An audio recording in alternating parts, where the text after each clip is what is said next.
with Sam Seder. The destiny of America is always safer in the hands of the people than in the conference rooms of any elite.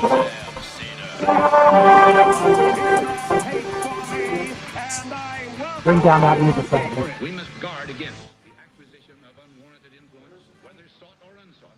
There we go. Okay, you can stop that music, Bradley. We're doing this. I'm not playing it.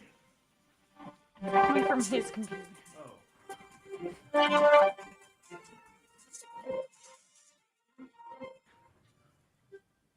Yes, this is breaking news. Well, it's actually not really breaking news, but it is a special news broadcast.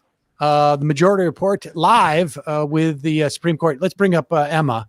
Emma's in studio. Bradley's in studio. Bradley thought that was coming out of the soundboard. You were freaking me out, Sam. I thought that was coming from my computer. I was like, gotta oh stay no. with it, man. Yeah. I was like, oh no, I'm in trouble already. All right, let's pop up the. Let's do Emma and I in the corners, just like I think we did today with some of the, and we'll pop up. We're doing the State of the. Oh, State of the Union. Is there any way to go full screen on that video? Yeah. 1 second. There you are. Boom. There's our Full favorites. screen. Yeah. John Roberts. Who else we got there? We got Elena Kagan in the corner. What's Breyer doing there? Oh, just catching up with old He buddies. still thinks he's Supreme Court justice, apparently.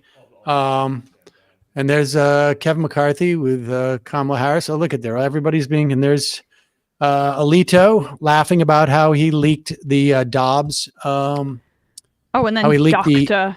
Jill Biden here. Here she goes. Yeah. Alito, of course, laughing about how he leaked the Dobbs ruling and how he got away with it. That's actually, I think, pretty funny for him, probably. Had a couple of good laughs about that. Let's hear the sound from that, Bradley. Can we get a little bit of that audio? Yeah. Not too loud, but let's just hear. Wait, that's Jill Biden, right? Did she just kiss that guy in the mouth? I'm fixated on Jill Biden. Hope it was like one of those let's just get a little bit of sound on that. Yeah. Hold on. Little bit of sound, and we got it. Is that everybody being quiet in there? Or what's going on? Yes. Oh, there we go.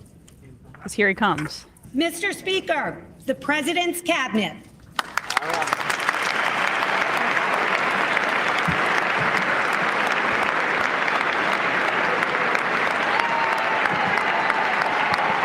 Don't even recognize that guy. I don't know who that is. Tony There's Blinken's Blinken. having a ball. Yellen. Lloyd Austin, right? Lloyd Austin behind him, I think, or her. Or Yellen's hiding behind Blinken there.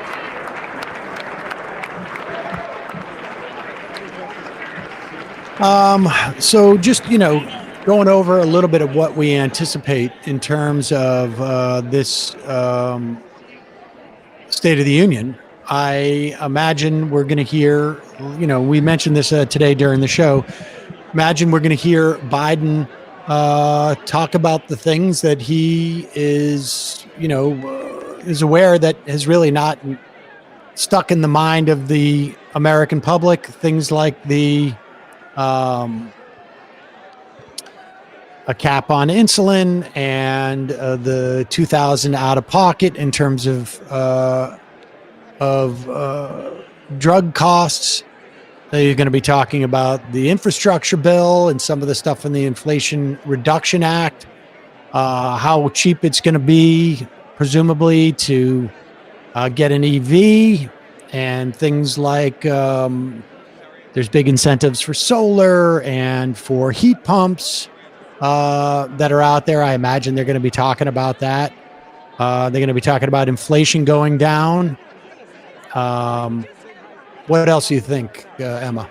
You said the insulin cap thing, right? How he wants to expand it. I would imagine that he discusses that inflation going down, as you say. I don't think he's going to make any announcement about anything he wants to do for the next election cycle. He probably thinks that would be below the State of the Union. But yeah, I mean, Sam's hopeful that he says he's not going to run. Either way, I just don't think he'll make any kind of announcement tonight. And apparently, he's just not going to tackle Republican extremism, is what everyone's saying. Yeah, it seems going to focus on unity. It seems this will be light on the name calling or the super MAGA, ultra MAGA, giga MAGA deluxe. Yeah. Not much of that, unfortunately. Yeah, I guess so. I'm not sure what the value of it is in this instance, but I really would like to see him say, I am not running, and that's why we need to do these things. I think that would be...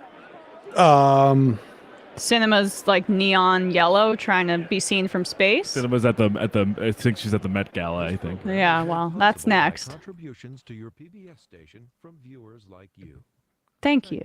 Oh, let's go. Well, all right. Good for you. Yeah. We are the public. Mm-hmm. That sounds burned into my brain from watching like Sesame Street. To this special PBS NewsHour coverage of I can try to put it down. Yeah. Okay. Yeah. Yeah. It's not. We don't need to hear those guys. They don't know what they're talking about. I guess we got a couple more minutes before the State of the Union actually happens. Presumably, they've announced the Supreme Court. Just keep an eye on it. As soon as it looks like they're starting to gather, I suspect we will not hear something like we heard, back in the day with.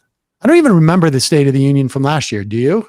No, except for the one horrible moment where he chanted "Fund the police" over and over again. Okay, that was a weird cut back to there where nothing's happening apparently. He's got to be fashionably late. He's the man of the hour. Never show up early to your own party. I honestly I think you're right that he will not make any allusion to whether he's running or not running, but I do think that we're going to get I think this is the beginning of the end of that process. In other words, I think this is the beginning of when we will soon know, if that makes sense, because he's either decided or is going to decide very, very shortly. If he is deciding not to run, he cannot really afford, for the sake of the Democratic Party, to hold off. He's got to allow people opportunity to get in. I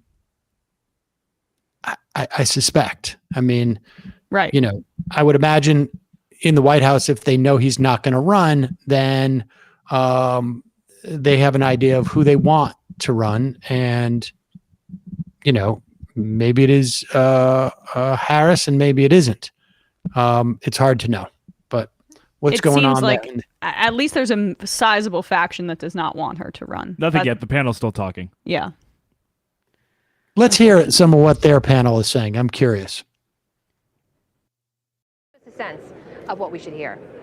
That's right, Amna. So the White House officials I've been talking to say that President Biden is going to talk about finishing the job that he started when he took office 2 years ago. And he's going to focus heavily on the economy, trying to express some empathy, but also optimism about the road ahead. He's going to specifically refer to the 12 million jobs that he says have been created, that the recent analysis has been created since he took office in 2021. That was an odd way of saying that he says has been created. I mean, they've been created. According to excerpts that we received from the White House not long ago, that COVID... William McFarland, the House Sergeant at Arms, announcing President Biden's arrival. Here he goes. Mr. Speaker, the President of the United States.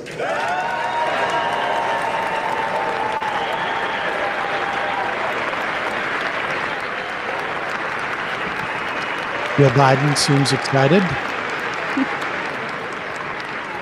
And Laura, forgive me for stepping in there, but pick up where you left off. That's right, Jeff. So the president is also going to say, according to excerpts, that COVID no longer controls our lives. Mr. Speaker, the President of the United States. Why did we hear that again? Ultimately decided that they should work. Did we hear that a together, second given time? That it Yeah, I guess it resulted was the with a guy who split did it again. Congress, with Democrats still controlling the Senate, Republicans taking control of the House, and he's going to say that there's no reason that he He'll cannot talk about work with China, this new too, Congress some and China that Republicans hawkery. cannot work with him.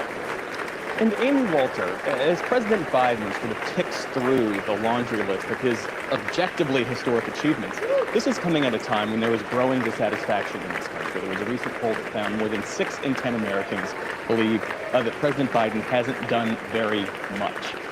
How does the White House confront that? How do they change that narrative? I mean, this is the era we're living in right now, one in which it's not just that the president. You can turn it down a little bit. I mean, this is silly. I mean, it is. 6 in 10 have said that. And I think a significant portion of probably, there's a significant portion, I think, of those people who think he should do more, frankly. And then I think there's also 45% who are Republicans and had Joe Biden, which he has not, but had Joe Biden, I don't know, launch somebody to Mars and ended child poverty totally, and I don't know, arrange for everybody to have an apartment or a house, and a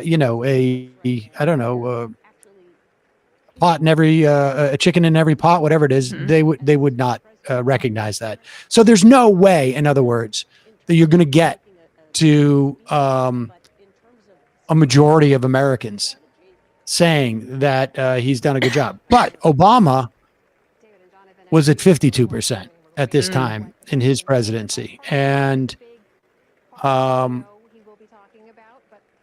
so Biden's got some work to do. Yeah, it just is fascinating, though, that despite that number for Obama, he still got completely destroyed in the midterm elections in his first presidency, comparatively to Biden. Yeah. Right? Yeah. So I think it's there's just a weird phenomenon. His unpopularity or the apathy towards him is largely untethered to the partisan politics of the Senate and House right now, which is odd. Yeah.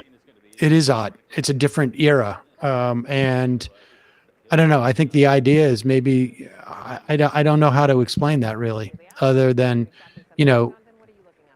Biden came in with a very ambitious agenda and failed to deliver on that agenda. That's the fundamental problem. He could do more from an executive order standpoint, but the Build Back Better bill was thwarted by Sinema and Manchin. You can argue that maybe he was the master of the Senate, or thought he was, and he should have been able to figure that out. But even if you were to be far more generous and say there was nothing he could do, then he should have been aware of that, I guess, going in on some level, and as a political matter, should have managed expectations better. Yeah. And frankly, here's the bottom line.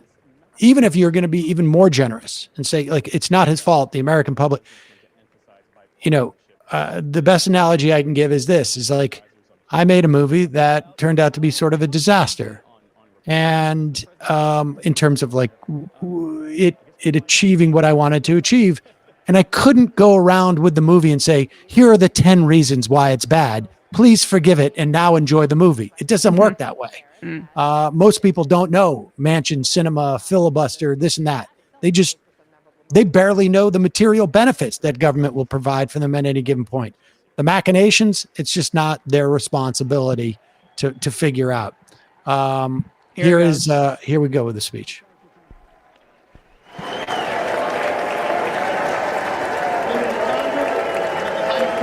A distinct honor to present to you the President of the United States.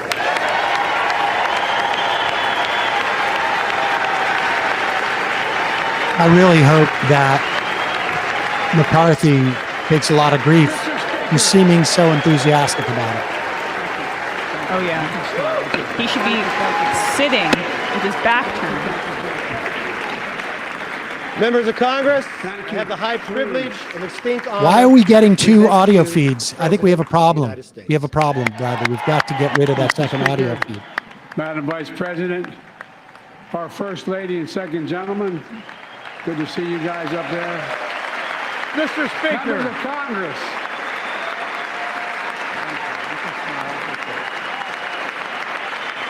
Thank you, thank you, thank you.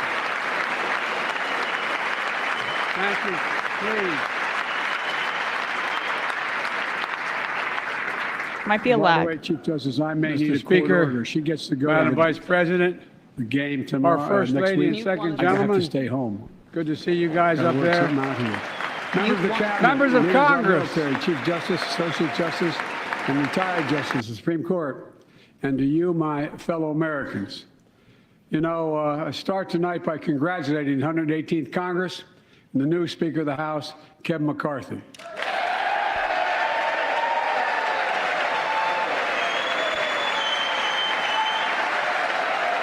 We fixed it.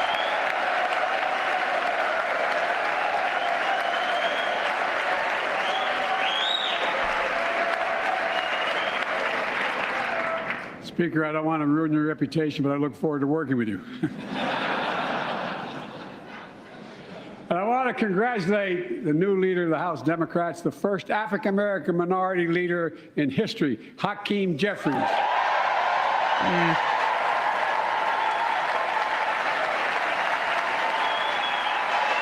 Yeah. Yeah, Whitey's right. He stood for Hakeem too. There we go. He won in spite of the fact I campaigned for him. Congratulations to the longest-serving leader in the history of the United States Senate, Mitch McConnell. Where are you, Mitch? Okay.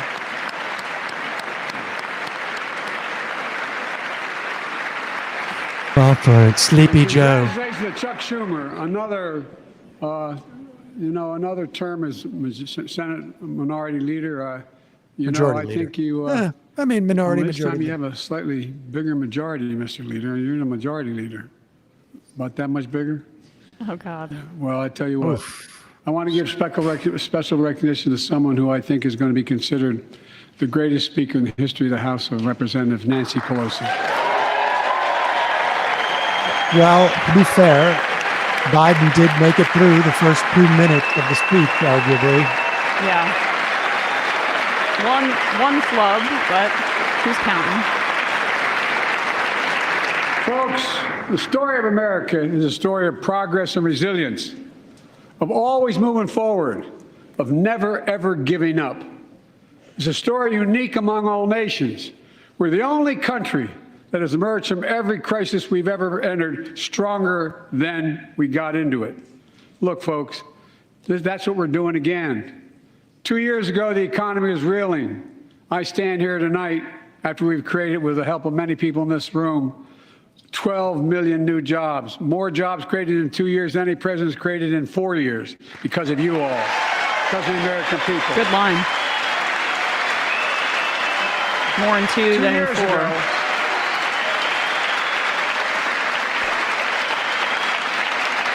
And 2 years ago, COVID had shut down, our businesses were closed, our schools were robbed of so much, and today, COVID no longer controls our lives.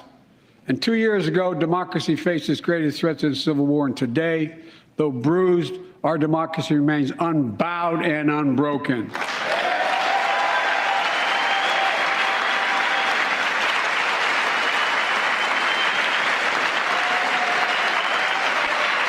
As we gather here tonight, we're writing the next chapter in the great American story, a story of progress and resilience. When world leaders ask me to define America, and they do, believe it or not, I say I can define it in one word, and I mean this: possibilities. We don't think anything is beyond our capacity. Everything is a possibility.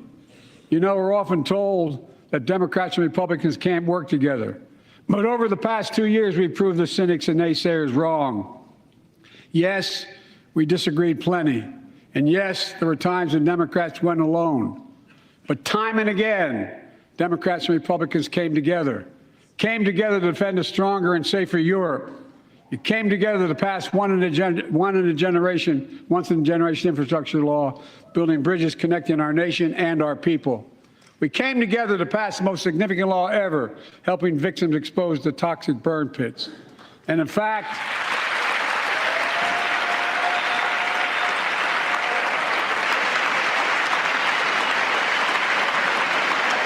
it's important.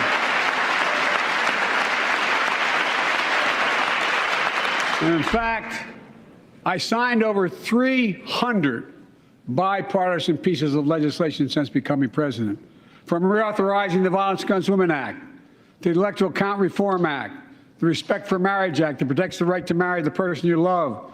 And to my Republican friends, if we could work together the last Congress, there's no reason we can't work together and find consensus on important things in this Congress as well. Yeah, that's good to point out the gay marriage thing. I'd forgotten that that even happened to a degree. You all are as formed as I am, but I think the people sent us a clear message. Fighting for the sake of fighting, power for the sake of power, conflict for the sake of conflict gets us nowhere. That's always been my vision of our country, and I know it's many of yours. To restore the soul of this nation, to rebuild the backbone of America, America's middle class, and to unite the country. We've been sent here to finish the job, in my view. For decades, the middle class has been hollowed out in more than, and not no one administration, but for a long time. Too many good-paying manufacturing jobs move overseas. Factories closed down. Once thriving cities and towns that many of you represent became shadows of what they used to be. Along the way, something else we lost: pride, our sense of self-worth. I ran for president to fundamentally change things, to make sure our economy works for everyone, so we can all feel that pride in what we do. To build an economy from the bottom up and the middle out, not from the top down. Because when the middle class does well, the poor have a ladder up, and the wealthy still do very well. We all do well.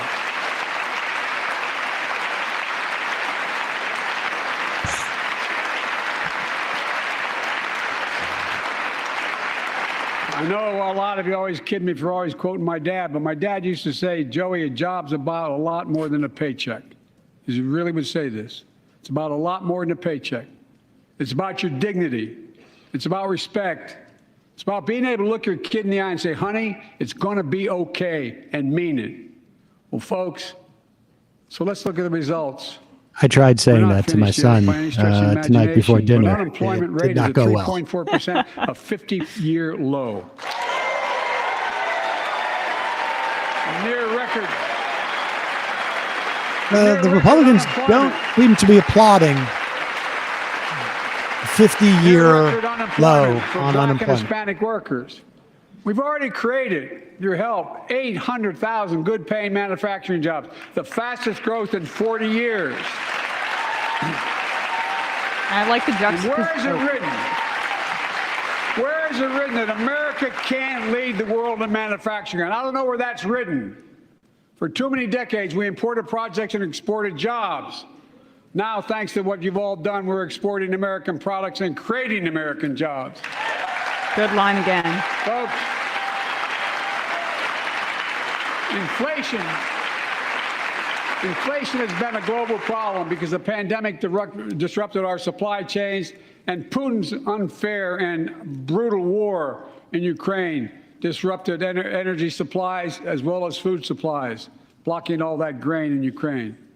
But we're better positioned than any country on earth right now.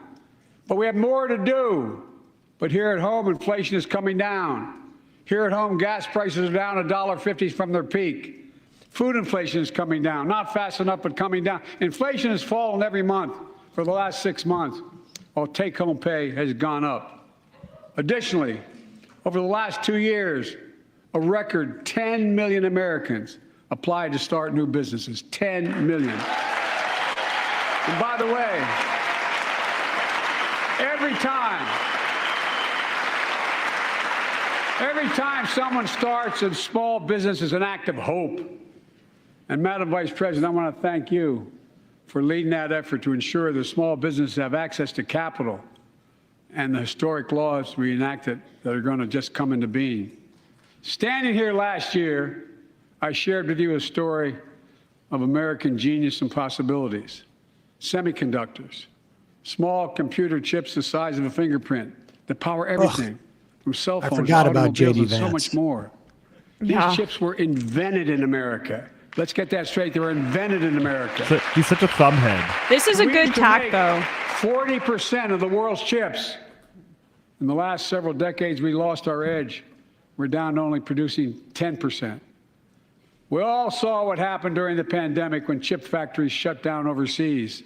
Today's automobiles need 3,000 chips, each of those automobiles. But American automobiles couldn't make enough cars because there weren't enough chips. Car prices went up, people got laid off. So did everything from refrigerators to cell phones. We can never let that happen again. That's why we came together to pass the Bipartisan Chips and Science Act. It's good. He's also explaining that dynamic about inflation. Yes. That is a function of a logistical problem, and I know, I've to been the extent that it criticized was for saying addressed, this, it was but I'm not addressed. changing my view. We're going to make sure the supply chain for America begins in America. The supply chain begins in America. And connecting it back to the criticism semiconductor bill. Yeah. that he's going to get about that, We've already created arguably from 800,000 new manufacturing jobs without this law, before the law Maybe- kicks in. With this new law, we're going to create hundreds of thousands of new jobs across maybe the country. from some corporate I mean, interest all that across want the to be able to bring things in Well, a not just cheaper the coast, fashion. But through it's the middle of the also, country as again, well. That's it's gonna come from antagonistic to companies China that on have some announced level. more than $300 billion in investment in American manufacturing over the next few years. Outside of Columbus, Ohio, Intel is building semiconductor factories on 1,000 acres, literally a field of dreams. It's going to create 10,000 jobs, that one investment, 7,000 construction jobs, 3,000 jobs in those factories once they're finished. They call them factories. Jobs paying an average of $130,000 a year, and many do not require a college degree. I think lots of tech billionaires domestically are invested in this. Puts Republicans in a bind. Because we work together, these jobs where people don't have to leave home to search for opportunity. And it's just getting started. Think about the new homes, the small businesses, the medium-sized businesses. So much more that's going to be needed to support those 3,000 permanent jobs and the factories that are going to be built. Talk to mayors and governors, Democrats and Republicans, and they'll tell you what this means for their communities. We're seeing these field of dreams transform to the heartland. But to maintain the strongest economy in the world, we need the best infrastructure in the world. And folks, as you all know, we used to be #1 in the world in infrastructure. We've sunk to 13th in the world. The United States of America, 13th in the world in infrastructure, modern infrastructure. But now we're coming back because we came together and passed the bipartisan infrastructure law, the largest investment in infrastructure since President Eisenhower's interstate highway system.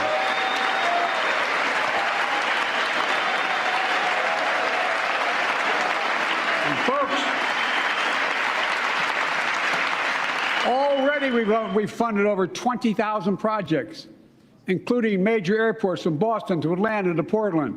Projects that are going to put thousands of people to work rebuilding our highways, our bridges, our railroads, our tunnels, ports, airports, clean water, high-speed internet, all across America. Urban, rural, tribal. And folks, we're just getting started. We're just getting started. And I mean it sincerely. I want to thank my Republican friends who voted for the law, and my Republican friends who voted against it as well.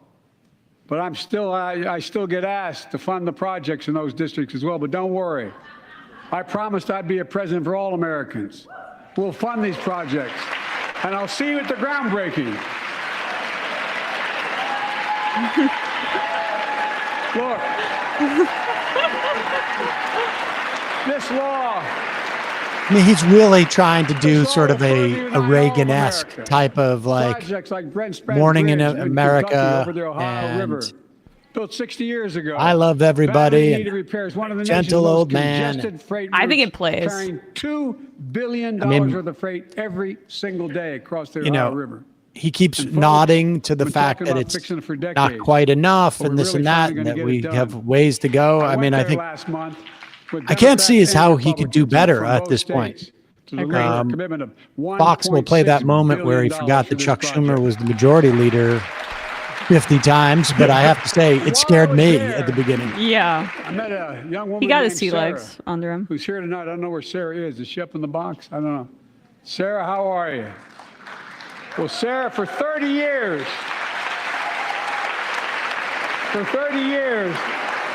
I learned, she told me she'd been a proud member of the Iron Workers Local 44, known as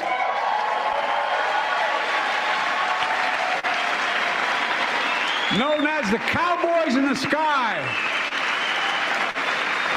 Wish they put union guarantees in the BIF, but Built Cincinnati's skyline.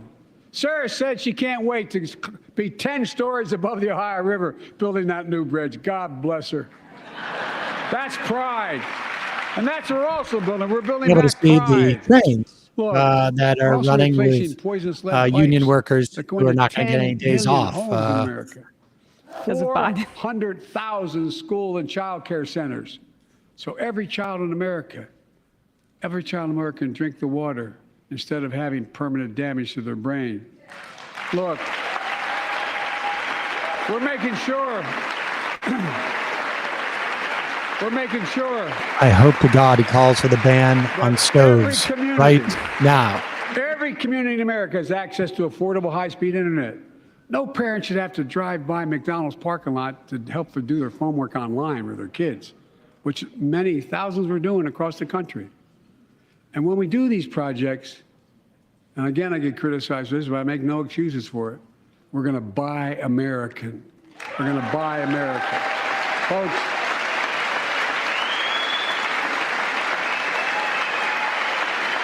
and it's totally consistent with international trade rules. Buy America has been the law since 1933, but for too long, past administrations, Democrat and Republican, have fought to get around it. Not anymore. Tonight, I'm announcing new standards that require all construction materials used in federal infrastructure projects to be made in America. by union workers. Made in America. I mean it. Lumber, glass, drywall, fiber optic cable. And on my watch, American roads, bridges, and American highways are going to be made with American products as well. Folks, my economic plan is about investing in places and people that have been forgotten. So many of you listening to me tonight, I know you feel it. So many of you felt like you've just simply been forgotten. Amid the economic upheaval of the past 4 decades, too many people have been left behind and treated like they're invisible. Maybe that's you watching from home. Remember the jobs that went away. You remember them, don't you? The folks at home remember them. You wonder whether the path even exists anymore for your children to get ahead without having to move away. Well, that's why I get that. That's why we're building an economy where no one's left behind. Jobs are coming back. Pride is coming back because choices we made in the last several years. You know, this is, in my view, a blue-collar blueprint to rebuild America and make a real difference in your lives at home. For example, too many of you lay in bed at night like my dad did, staring at the ceiling, wondering what in God's name happens if your spouse gets cancer, or your child gets deadly ill, or something happens to you. What are you going to get money to pay for those medical bills? Or are you going to have to sell the house or try to get a second mortgage on it? I get it. I get it.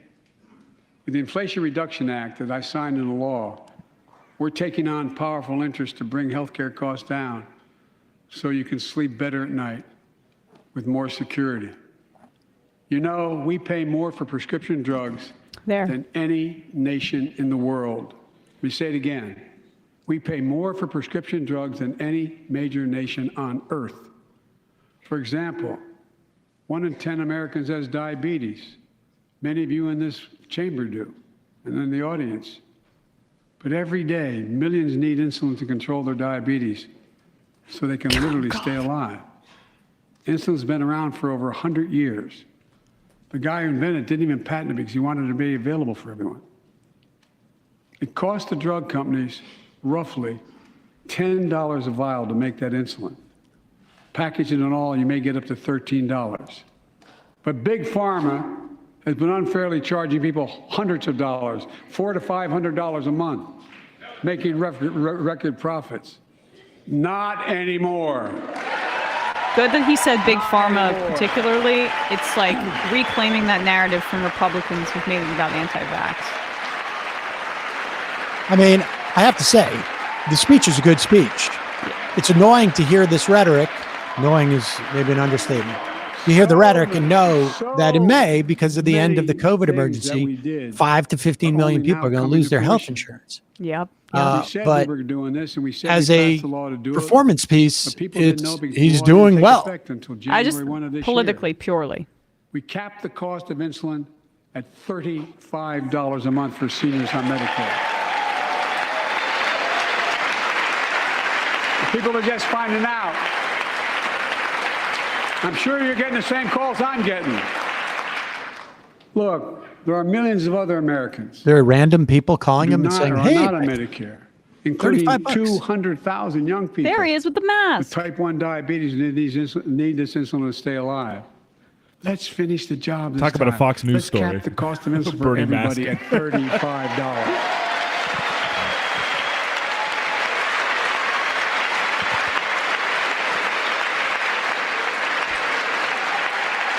Great ask. Because it reminds people that they did this for Medicare. I promise you, they're going to do very well. This law also caps and won't even go into effect until 2025. Costs, out-of-pocket drug costs for seniors on Medicare at a maximum of $2,000 a year. You don't have to pay more than $2,000 a year, no matter how much your drug costs are.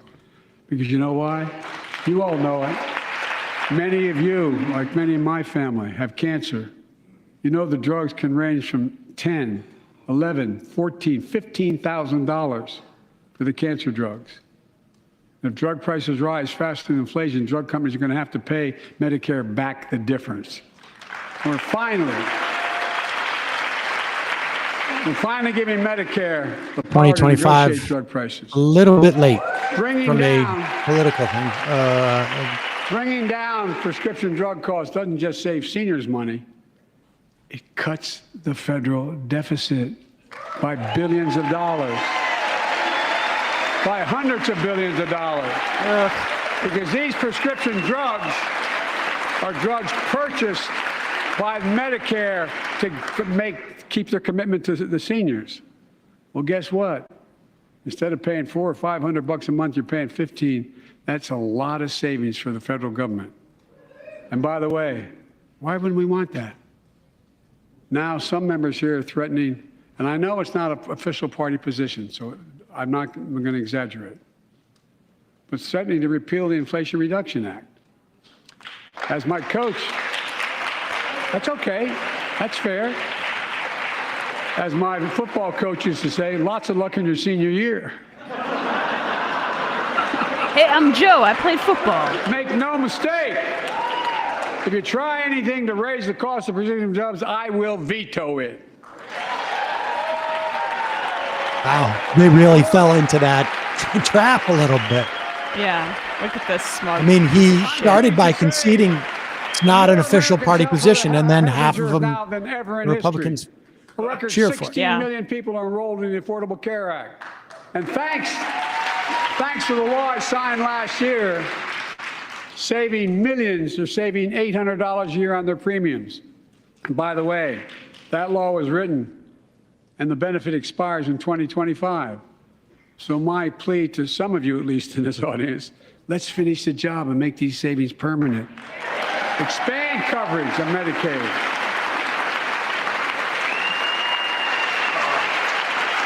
Ew. God. Look, the Inflation Reduction Act is also the most significant investment ever in climate change. Ever. Lowering utility bills, creating American jobs, leading the world to a clean energy future. I visited the devastating aftermath of record floods, droughts, storms, and wildfires from Arizona to Mexico to all the way up to the Canadian border. More timber has been burned, as I've observed from helicopters, than the entire state of Missouri. And we don't have global warming? Not a problem. In addition to emergency recovery, from Puerto Rico to Florida to Idaho, we're rebuilding for the long term. New electric grids that are able to weather major storms and not prevent those forest fires. Roads and water systems withstand the next big flood. Clean energy to cut pollution and create jobs in communities often left behind. We're going to build 500,000 electric vehicle charging stations installed across the country by tens of thousands of IBW workers. And we're helping families save more than $1,000 a year with tax credits to purchase electric vehicles and efficient appliances, energy-efficient appliances. Historic conservation efforts to be responsible stewards of our land. Let's face reality. The climate crisis doesn't care if you're in a red or blue state. It's an existential threat. We have an obligation, not to ourselves, but to our children and grandchildren, to confront it. I'm proud of how America, at last, is stepping up to the challenge. We're still going to need oil and gas for a while. But guess what? No, we do. But there's so much more to do. We got to finish the job. And we pay for these investments in our future by finally making the wealthiest and biggest corporations begin to pay their fair share. Just begin. There she is. Look, I'm a capitalist. I'm a capitalist, but pay your fair share. I think a lot of you at home agree with me and many people that you know. The tax system is not fair. It is not fair.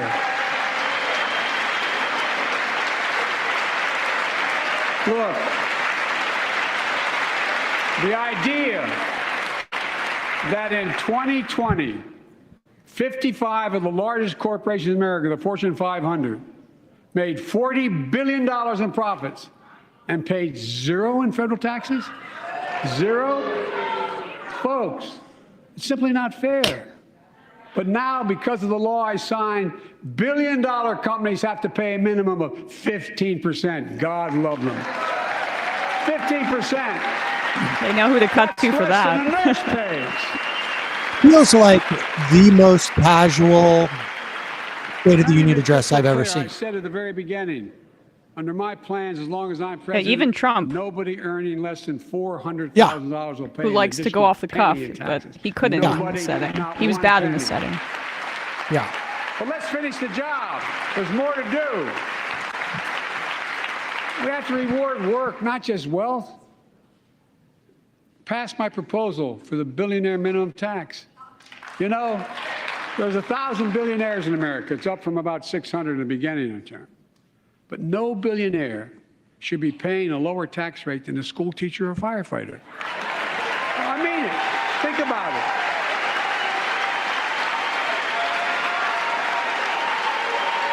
I mean, look.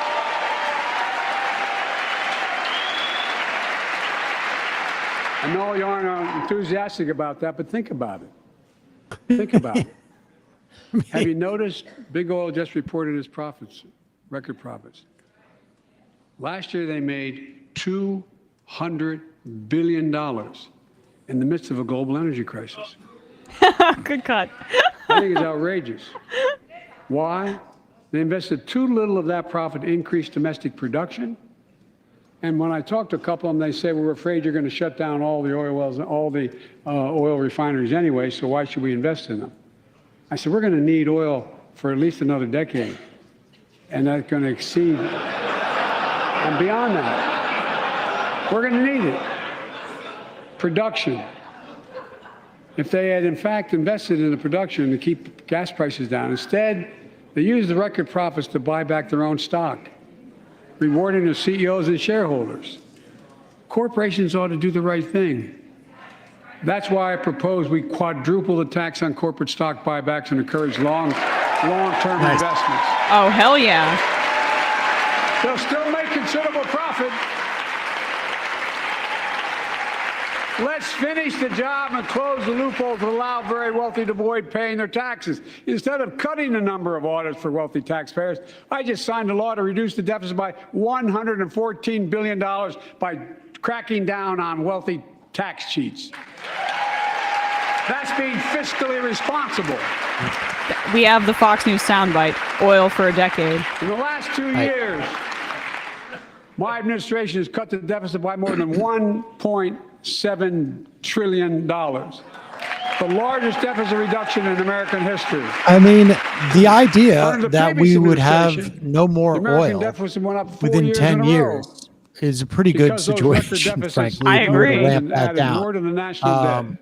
It's going to take a little years than my predecessor. time to ramp up. Nearly 25% solar of the entire national debt that took over 200 years to accumulate was added by just one administration alone, the last one. They're the facts. Check it out. Check it out. How did Congress respond to that debt? They did the right thing. They lifted the debt ceiling 3 times without preconditions or crisis. They paid American bills to prevent an economic disaster in the country. So tonight I'm asking the Congress to follow suit. Let's commit here tonight to the full faith and credit of the United States of America will never, ever be questioned. So some of my Republican friends want to take the economy hostage. I get it, unless I agree to their economic plans. All of you at home should know what those plans are. Yes. Instead of making the wealthy pay their fair share, some Republicans want Medicare and Social Security to sunset. I'm not saying it's a majority. Let's go. Let me give you, anybody who doubts it, contact my office. I'll give you a copy. I'll give you a copy of the proposal. That means Congress doesn't vote. Well, I'm glad to see you. No, I tell you, I enjoy conversion.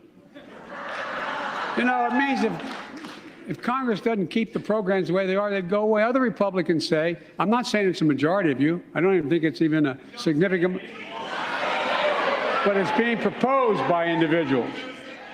I'm not politely not naming them, but it's being proposed by some of you. Look, folks, the idea is that we're not going to be moved into being threatened to default on the debt if we don't respond. Folks,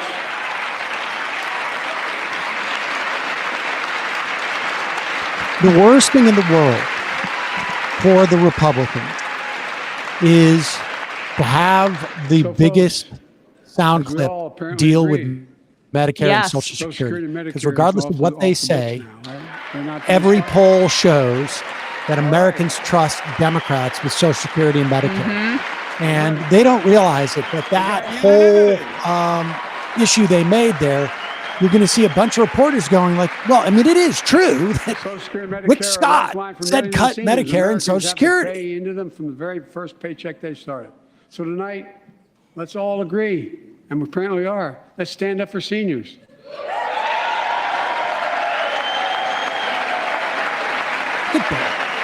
Joe Biden bringing the country together. Stand up and show them. We will not cut Social Security. We will not cut Medicare. Let's raise it. Raise Social Security payments. Expand Medicare. People start to sit down. I'll stop them. I'll veto it. And look, I'm not going to allow them to take away be taken away. Not today, not tomorrow, not ever. But apparently it's not going to be a problem. Next month, when I offer my fiscal plan, I ask my Republican friends to lay down their plan as well. I really mean it. Let's sit down together and discuss our mutual plans together. Let's do that. The problem the Republicans have is they don't really have. They don't have a plan. I can tell you. All the wokeness. The plan I'm going to show you is going to cut the deficit by another $2 trillion. And it won't cut a single bit of Medicare or Social Security. In fact, we're going to extend the Medicare Trust Fund at least 2 decades, because that's going to be the next argument. How do we keep it solvent? Taxes. Right? Well, we'll not raise tax on anyone making under 400 grand, but we'll pay for it the way we talked about tonight, by making sure that the wealthy and big corporations pay their fair share. Look.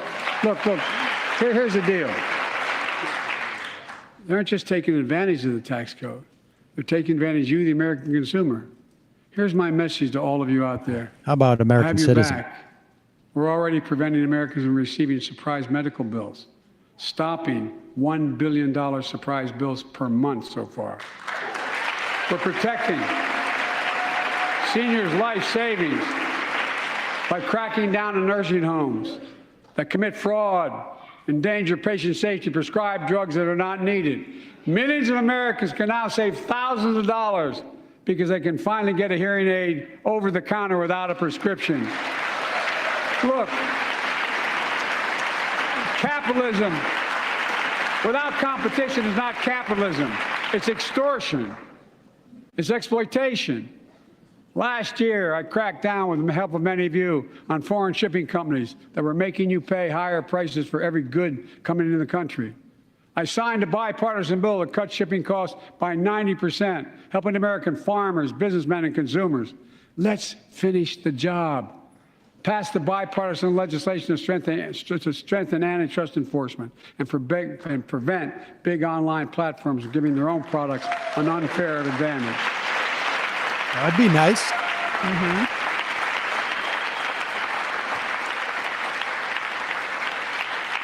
My administration is also taking on junk fees, those hidden surcharges too many companies use to make you pay more. For example, we're making airlines show you the full ticket price up front, refund your money if your flight is canceled or delayed. We've reduced exorbitant bank overdrafts by saving consumers more than $1 billion a year. Good. We're cutting credit card late fees by 75%, from $30 to $8. Yes, highlight Lena Khan. Highlight Lena Show Khan, her. Joe. Yeah.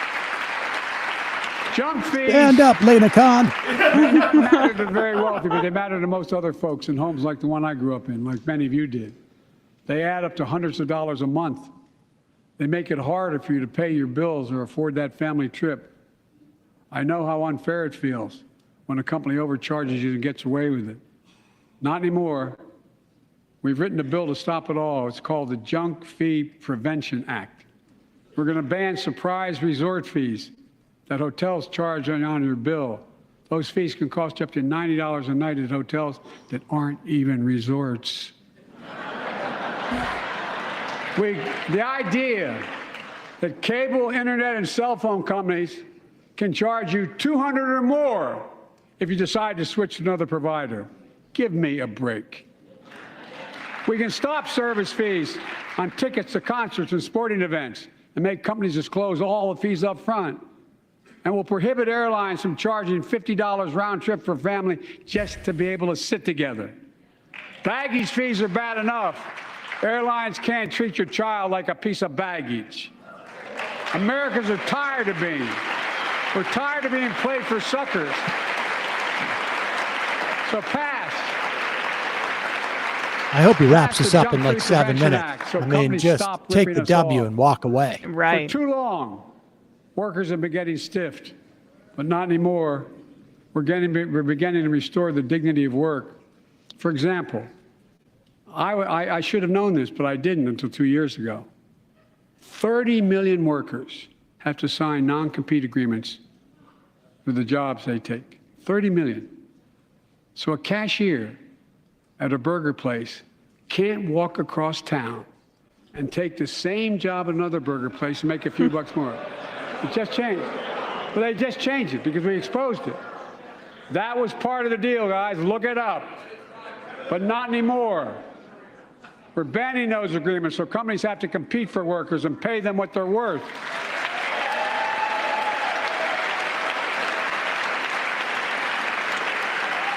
And I must tell you,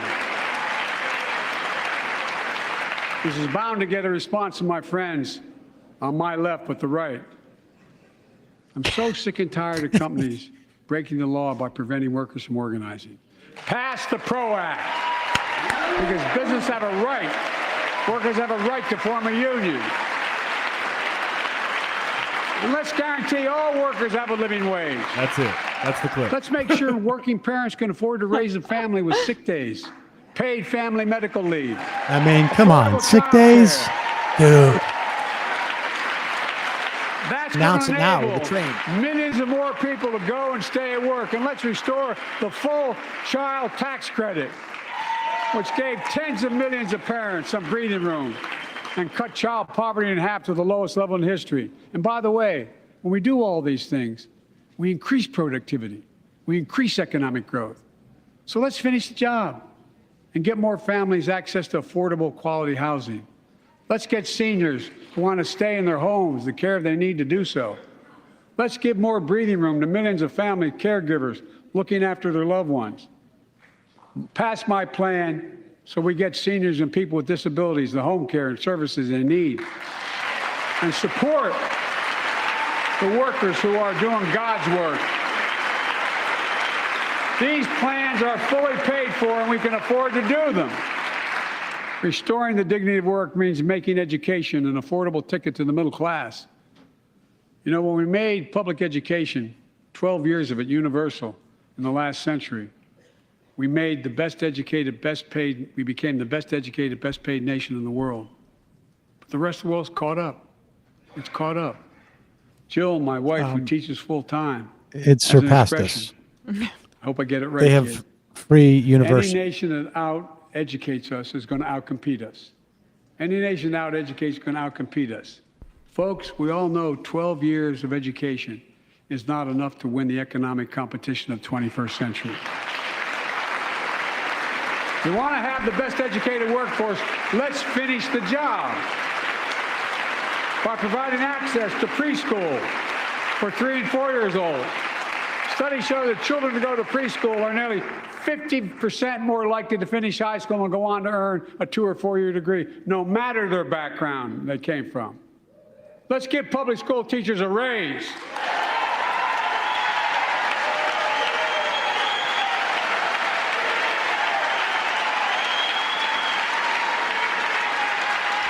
None of this will happen with the Republican House, but reviving the Build Back Better rhetoric's good. Increasing Pell Grants for working and middle-class families. Let's finish the job and connect students to career opportunities starting in high school. Provide access to 2 years of community college. The best career training in America, in addition to being a pathway to a 4-year degree. Let's offer every American a path to a good career, whether they go to college or not. And folks, in the midst of the COVID crisis, when schools were closed and we were shutting down everything, let's recognize how far we came in the fight against the pandemic itself. While the virus is not gone, thanks to the resilience of the American people and the ingenuity of medicine, we've broken the COVID grip on us. COVID deaths are down by 90%. We've saved millions of lives and opened up our country. We opened our country back up, and soon we'll end the public health emergency. But that's called a public health emergency. But we'll remember the toll and pain that's never going to go away. More than 1 million Americans lost their lives to COVID. 1 million. Families grieving, children orphaned. Empty chairs at the dining room table constantly reminding you that she used to sit there. Remembering them, we remain vigilant. We still need to monitor dozens of variants and support new vaccines and treatments. So Congress needs to fund these efforts and keep America safe. And as we emerge from this crisis stronger, we're also got to double down on prosecuting criminals who stole relief money meant to keep workers and small businesses afloat. Look, it's the Invisible Man. Yeah.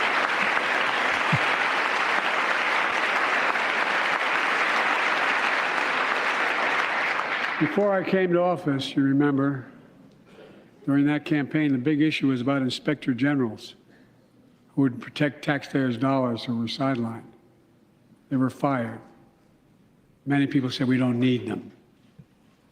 And fraud became rampant. Last year, I told you the watchdogs are back. Since then, we've recovered billions of taxpayers' dollars. Now let's triple the anti-fraud strike force going after these criminals, double the statute of limitations on these crimes, and crack down on identity fraud by criminal syndicates stealing billions of dollars from the American people. And the This data is shows sort of that for every preemptive. dollar we put into fighting fraud, the taxpayers get back at least 10 times as much. It matters. It matters. Look, COVID left its scars, like the spike in violent crime in 2020, the first year of the pandemic. We have an obligation to make sure all When people Trump are safe. was. Public safety depends on public trust, as all of us know. But too often that trust is violated. Joining us tonight are the parents of Tyree Nichols. Welcome.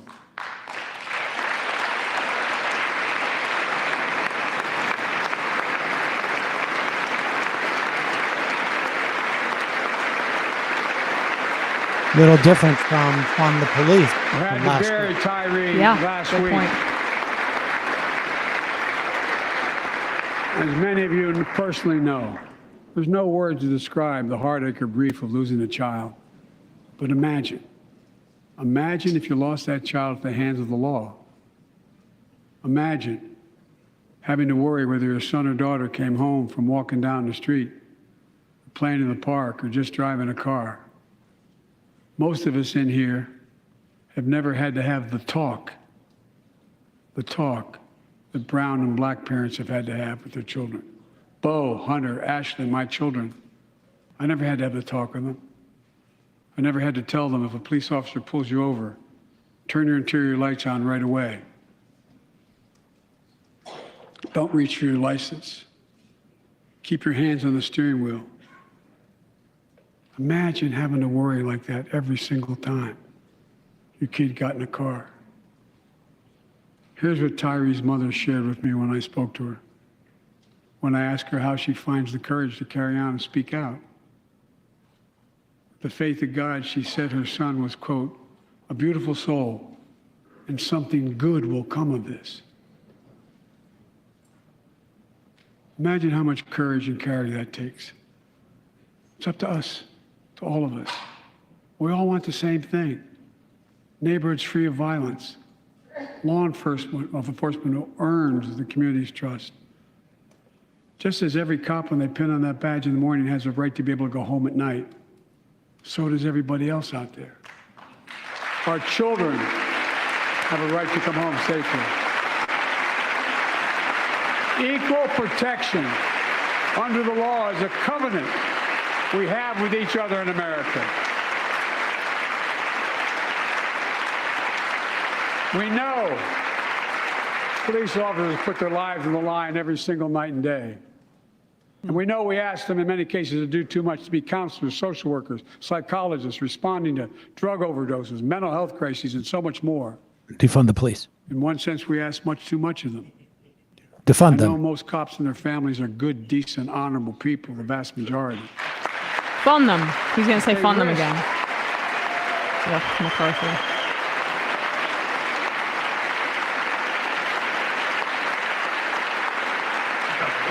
And they risk their lives My orchestra is like, I have to stand every for time they this. put that shield on. My ass is on the line. But what happened to Tyree in Memphis happens too often. We have to do better. Give law enforcement the real training they need. Hold them to higher standards. Help them succeed in keeping us safe. We also need more first responders and professionals to address the growing mental health, substance abuse challenges. More resources to reduce violent crime and gun crime. More community intervention programs. More investment in housing, education, and job training. Let's get those money by All cutting this the police to help budgets. prevent violence in the first place. When police officers or police departments violate the public trust, they must be held accountable. How? With the support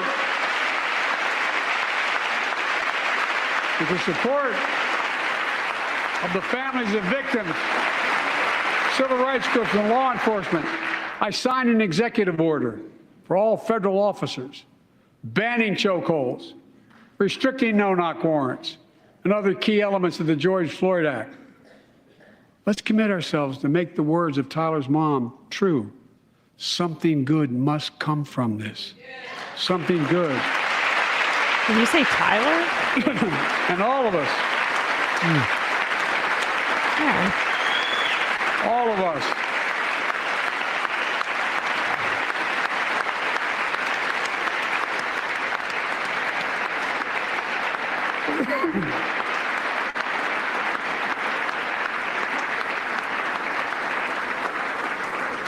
Folks, it's difficult, but it's simple. All of us in this chamber, we need to rise to this moment. We can't turn away. Let's do what we know in our hearts that we need to do. Let's come together to finish the job on police reform. Do something. Do something. That was the plea of parents who lost their children in Uvalde. I met with every one of them. Do something about gun violence. Thank God. Thank God we did. Passing the most sweeping gun safety law in 3 decades. That includes things like that the majority of responsible gun owners already support. Enhanced background checks for 18 to 21 years old. Red flag laws, keeping guns out of the hands of people who are a danger to themselves and others. Sale and But manufacturing. we know our work is not done. Joining us tonight is Brandon Say, a 26-year-old hero. Brandon put his college dreams on hold to be at his mom's side. His mom's side when she was dying from cancer.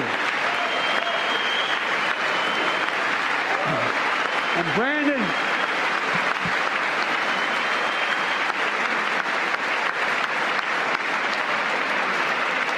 now works at the dance studio started by his grandparents.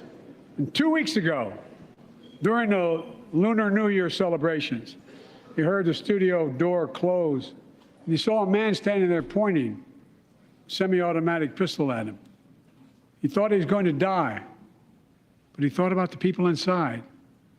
And in that instant, he found the courage to act and wrestle the semi-automatic pistol away from the gunman who had already killed 11 people in another dance studio. Oh, damn, that's the guy. 11. Wow. He saved lives. It's time we do the same. Ban assault weapons now. Good. Ban them now. Once and for all. You know, I did not think he was going to go there. I thought he was just going to say red flag laws. So that's very encouraging, I think, or good at least. In 10 years, that ban was law and mass shootings went down. After we let it expire in the Republican administration, mass shootings tripled. Let's finish the job and ban these assault weapons.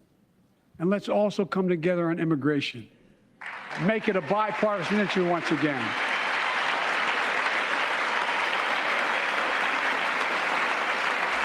We now have a record number of personnel working to secure the border, arresting 8,000 human smugglers, seizing over 23,000 pounds of fentanyl in just the last several months. We've launched a new border plan last month. Unlawful migration from Cuba, Haiti, Nicaragua, and Venezuela has come down 97% as a consequence of that. But American border problems won't be fixed until Congress acts. If we don't pass my comprehensive immigration reform, at least pass my plan to provide the equipment and officers to secure the border.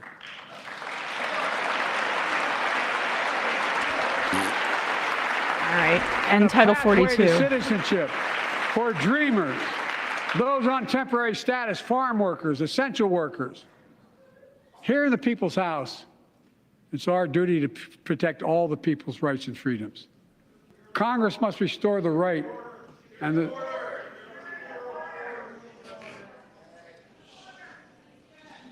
Congress must restore the right.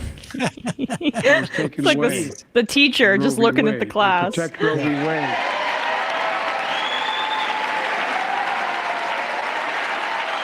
Give every woman a constitutional right. The Vice President and I are doing everything to protect access to reproductive health care and safeguard patient safety. Well, already more than a dozen states are enforcing extreme abortion bans. Make no mistake about it. If Congress passes a national ban, I will veto it. But let's also pass the Bipartisan Equality Act to ensure LGBTQ Americans, especially transgender young people, can live with safety and dignity. Our strength.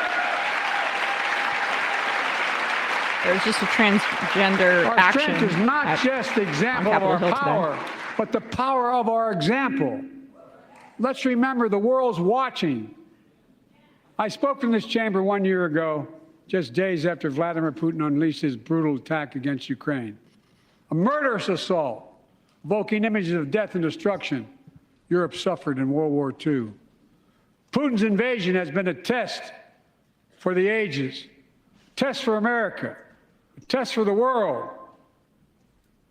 Would we stand for the most basic of principles? Would we stand for sovereignty? We stand for the right of people to live free of tyranny? Would we stand for the defense of democracy? For such defense matters to us because it keeps peace and prevents open season on would-be aggressors and threatens our prosperity. 1 year later, we know the answer. Yes, we would, and we did. We did. And together, we did what America always does at our best. We led. We united NATO. We built a global coalition. We stood against Putin's aggression. We stood with the Ukrainian people. Tonight, we're once again joined by Ukrainian's ambassador to the United States. She represents not just her nation, but the courage of her people. Our ambassador is here, united. We're united in our support of your country. Will you stand so we can all take a look at you? Couldn't get out her name.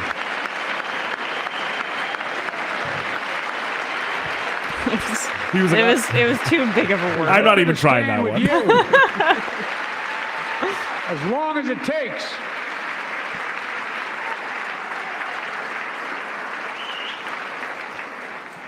Our nation is working for more freedom, more dignity, more peace, not just in Europe, but everywhere.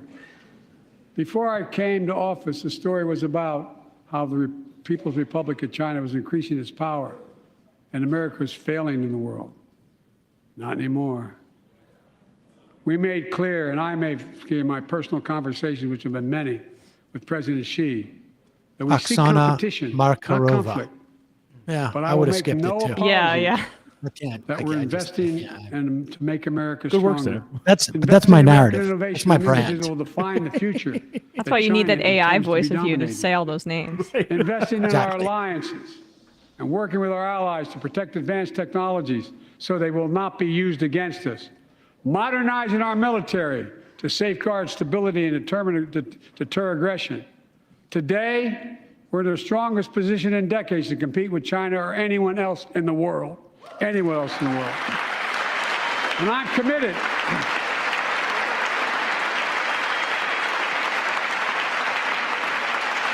I'm committed to work with China where we can advance American interests and benefit the world. But make no mistake about it. As we made clear last week, if China threatens our sovereignty, we will act to protect our country, and we did.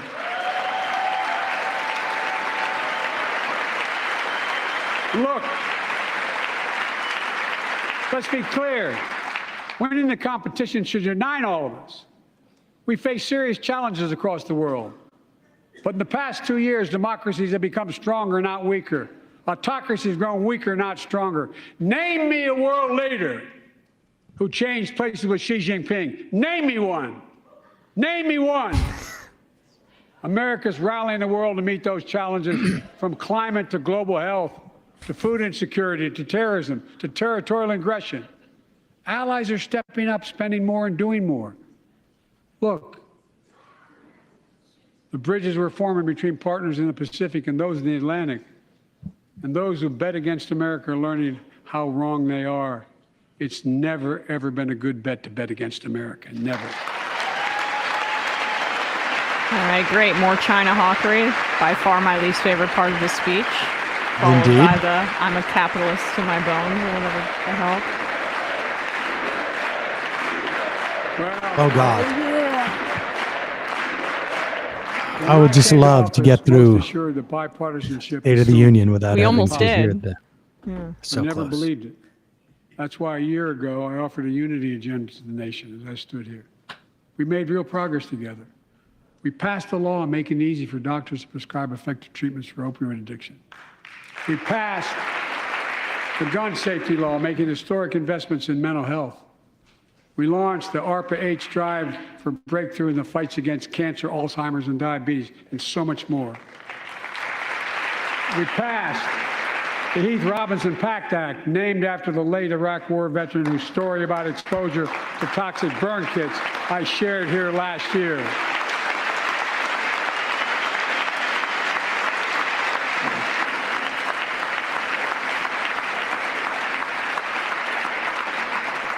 I understand something about those burn pits, but there's so much more to do. We can do it together. Joining us tonight is a father named Doug from Newton, New Hampshire. He wrote Jill, my wife, a letter, and me as well, about his courageous daughter, Courtney. A contagious laugh, his sister's best friend, her sister's best friend. He shared a story all too familiar to millions of Americans and many of you in the audience. Courtney discovered pills in high school. It spiraled into addiction and eventually death from a fentanyl overdose. She was just 20 years old. Describing the last 8 years without her, Doug said, "There's no worse pain." Yet their family has turned pain to purpose, working to end the stigma and change laws. He told us he wants to start a journey toward American recovery. Doug, we're with you. Fentanyl is killing more than 70,000 Americans a year.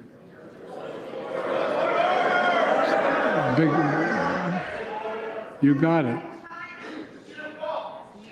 I heard Marjorie Taylor Greene. Somebody just yelled, "It's your fault." Yeah. So let's launch a major surge to stop fentanyl production and the sale and trafficking, with more drug detection machines, inspection cargo, stop pills and powder at the border. Working with couriers like FedEx to inspect more packages for drugs. Strong penalties to crack down on fentanyl trafficking. Second, let's do more on mental health, especially for our children.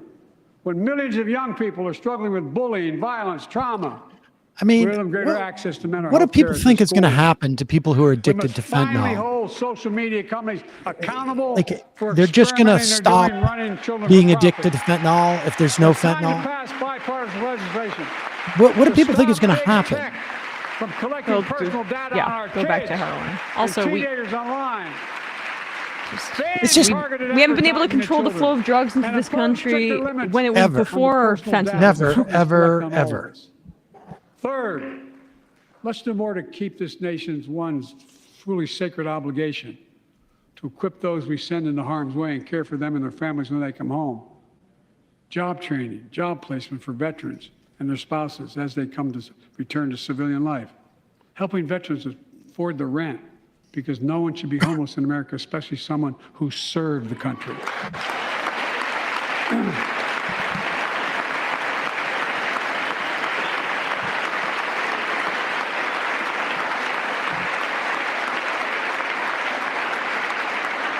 Dennis McDonough is here of the VA. We had a first real discussion when I asked him to take the job. I'm glad he did.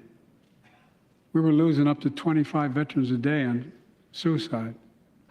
Now we're losing 17 a day to the silent scourge of suicide. 17 veterans a day are committing suicide. More than all the people being killed in the wars.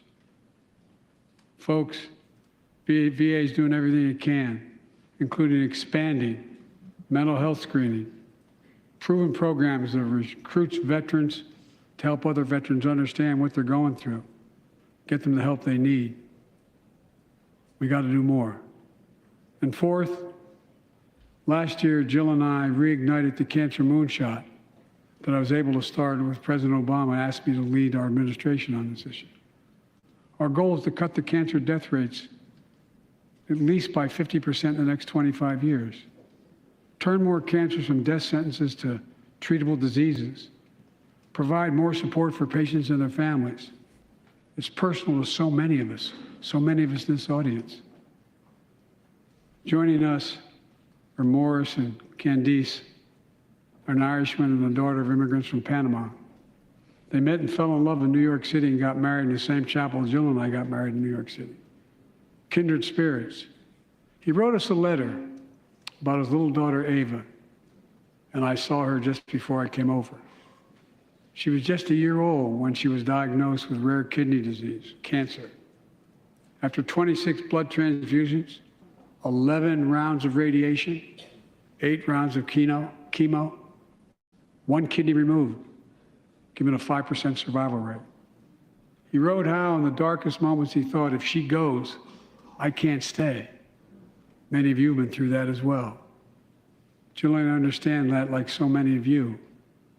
And he read Jill's book describing our family's cancer journey and how we tried to steal moments of joy where we could with Bo. For them, that glimmer of joy was the half smile of their baby girl. It meant everything to them. They never gave up hope. Little Ava never gave up hope. She turns 4 next month. They just found out Ava's beating the odds, is on her way to being cured of cancer. And she's watching from the White House tonight and she's not asleep already. For the lives we can save,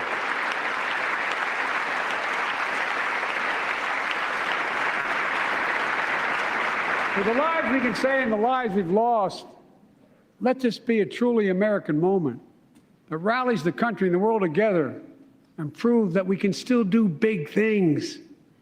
20 years ago, under the leadership of President Bush and countless advocates and champions, he undertook a bipartisan effort through PEPFAR to transform the global fight against HIV/AIDS. It's been a huge success. He thought big. He thought large. He moved. I believe we can do the same thing with cancer.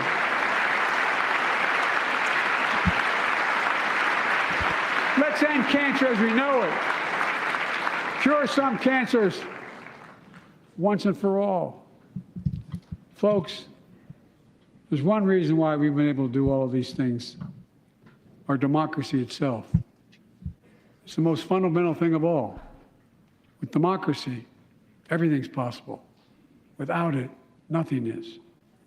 The last few years, our democracy has been threatened and attacked, put at risk, put to the test in this very room on January the 6th. And then just a few months ago, an unhinged big lie assailed and unleashed a political violence, the home of the then Speaker of the House of Representatives, using the very same language the insurrectionists used as they stalked these halls and chanted on January 6th. Here tonight in this chamber is a man who bears the scars of that brutal attack. She's crying.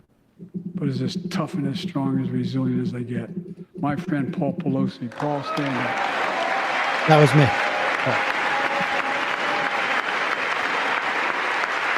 Damn. He's probably wearing that hat because he's got a huge thing on his head. Yeah. That attack is brutal. But such a heinous act should have never happened. Sitting with Bono. We must all speak out. There's no place for political violence in America. We have to protect the right to vote, not suppress the fundamental right honor the results of our elections, not subvert the will of the people. We have to uphold the rule of law and restore trust in our institutions of democracy. And we must give hate and extremism in any form no safe harbor.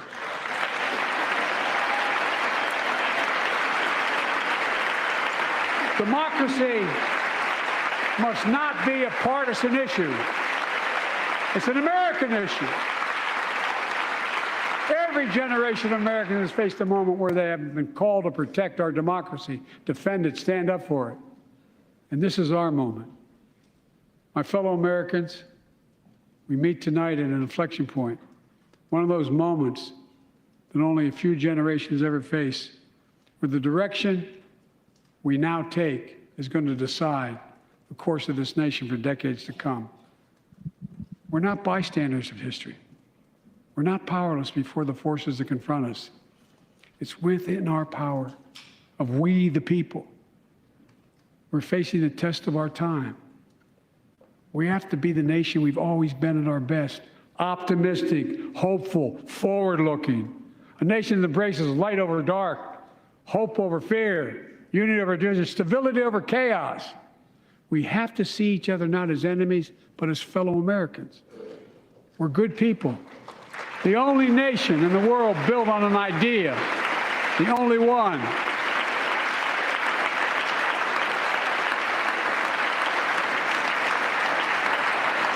Other nations are defined by geography, ethnicity. But we're the only nation based on an idea that all of us, every one of us, is created equal in the image of God. A nation that stands as a beacon to the world. A nation in a new age of possibilities. So I've come to fulfill my constitutional obligation to report in the State of the Union. And here's my report. Because the soul of this nation is strong, because the backbone of this nation is strong, because the people of this nation are strong, the State of the Union is strong.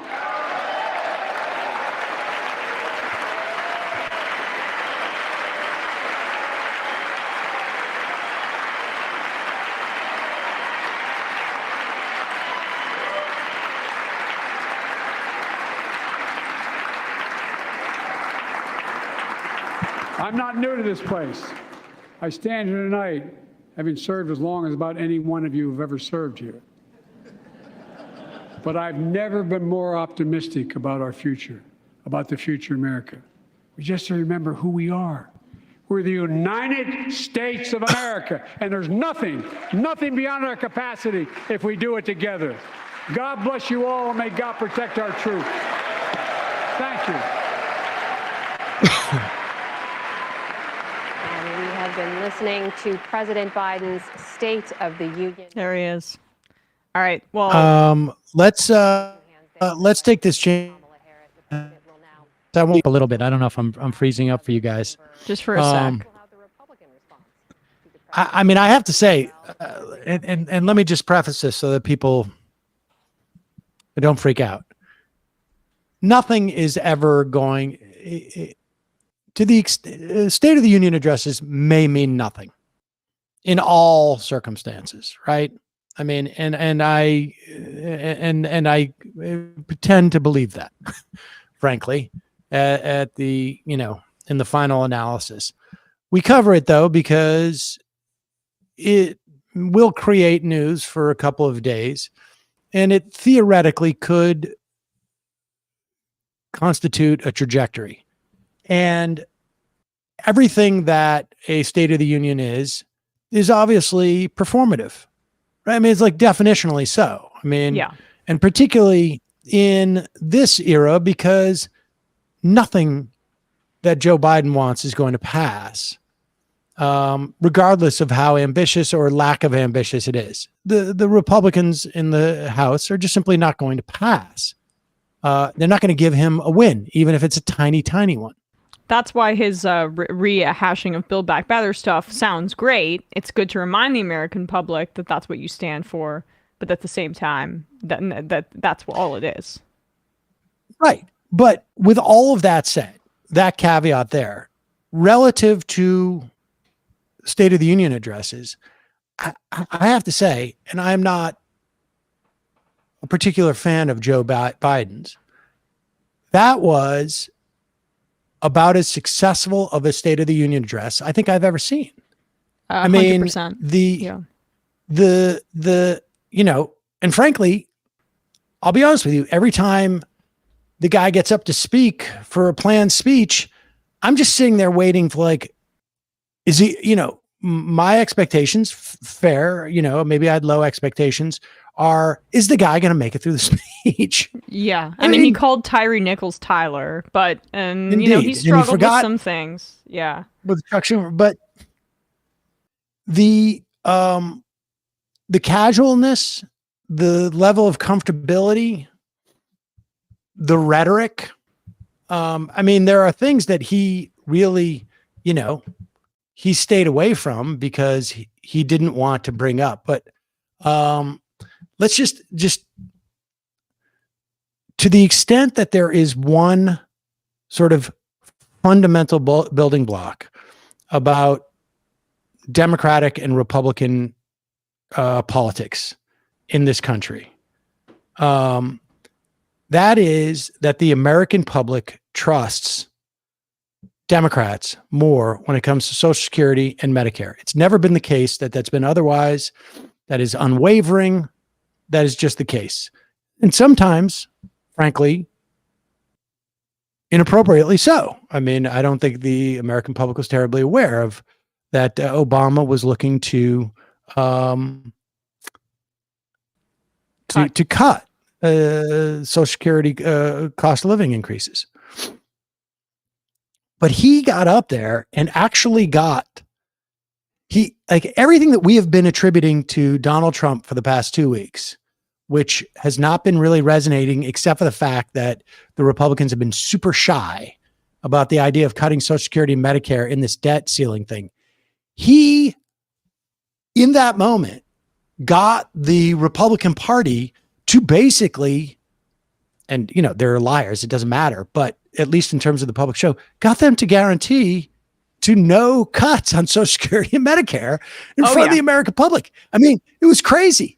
And then he also said, like, let's move forward on the debt ceiling. Promise me you'll give me your plan and we'll show you ours, which the Republicans have been absolutely reluctant to do because Kevin McCarthy can't get a plan. Maybe they'll get one ultimately, but they haven't been able to do it. And then Kevin McCarthy stood up. I mean, the Republicans, they didn't sign a document. They didn't sign their, some type of non-disclosure, and they're not going to have to pay $10,000 if they breach it, something to that effect. But the point being that if a State of the Union means anything, which it doesn't, but if you were to judge it on the performative value of that State of the Union, it was crazy.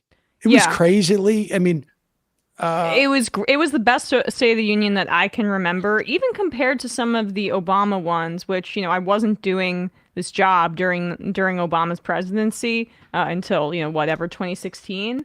But it just seemed like Biden was better at, Biden was better at taking a more aggressive tactic about his own achievements and advocating for that, as opposed to Obama's fixation on not appearing partisan. And I think, by the way, Ian Millhiser tweeted, Dark Brandon forcing Republicans to loudly promise that they won't cut Medicare or Social Security is the most effective use of the State of the Union address I've ever seen. So a lot of people in agreement with you. And that alone makes this the best State of the Union address in a long time, just for the value of that politically.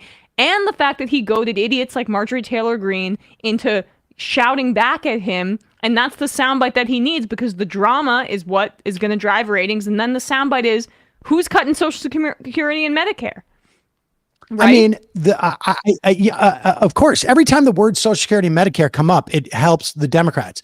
But what we saw was nuts. I mean, he looks like he cowed them. And the fact of the matter is that, Donald Trump probably cowed them, but he's going to get the credit for it. And I mean, it really is nuts. Now, I just want to be clear, like, and the other thing that he had going for him is that he his responses, like when Obama, and maybe, he had the advantage of having done this before. He has the advantage of being a white guy. He has all the advantages. But during one of the Obama State of the Union, somebody, I can't remember who it was, yelled at, "You're a liar." It was Joe the Wilson. Only time. Yeah. Joe Wilson. And it was the only time you ever heard any heckling. Prior to that, I'd never heard anything close to heckling. Maybe occasionally you'd hear like a smattering of boos and amongst the, like applauses, but it was very, very subtle. Tonight seemed like actually like the closest I've ever seen to like the British Parliament in any type of in that chamber. And he was in no way flummoxed by it. He completely jujitsu'd those cheers and those chants and whatnot.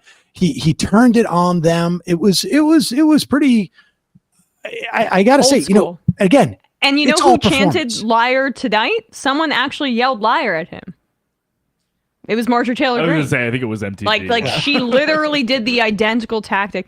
And just so, I know we want to tune into Fox in a bit, but I just want to hit on some of the things he hit on in this. He started with gay marriage. Then there was this heavy jobs emphasis on manufacturing, which I think is a great way to lead in, right? It's just a broad appeal, trying to lean into his branding as, Joe, middle class, train taking Joe. But he also said pass the PRO Act. He went aggressive on going after big pharma, in particular, reclaiming that narrative from Republicans who'd made it about vaccines. He made it about insulin prices and drug pricing policy, which is hopefully an even further emphasis of his administration. Then, of course, the Social Security, Medicare thing, tax dodgers, tax loopholes, that kind of stuff, consumer protection stuff under Lena Khan. They didn't pan to her. I wish they did. But those kinds of accomplishments, the initiatives by his administration.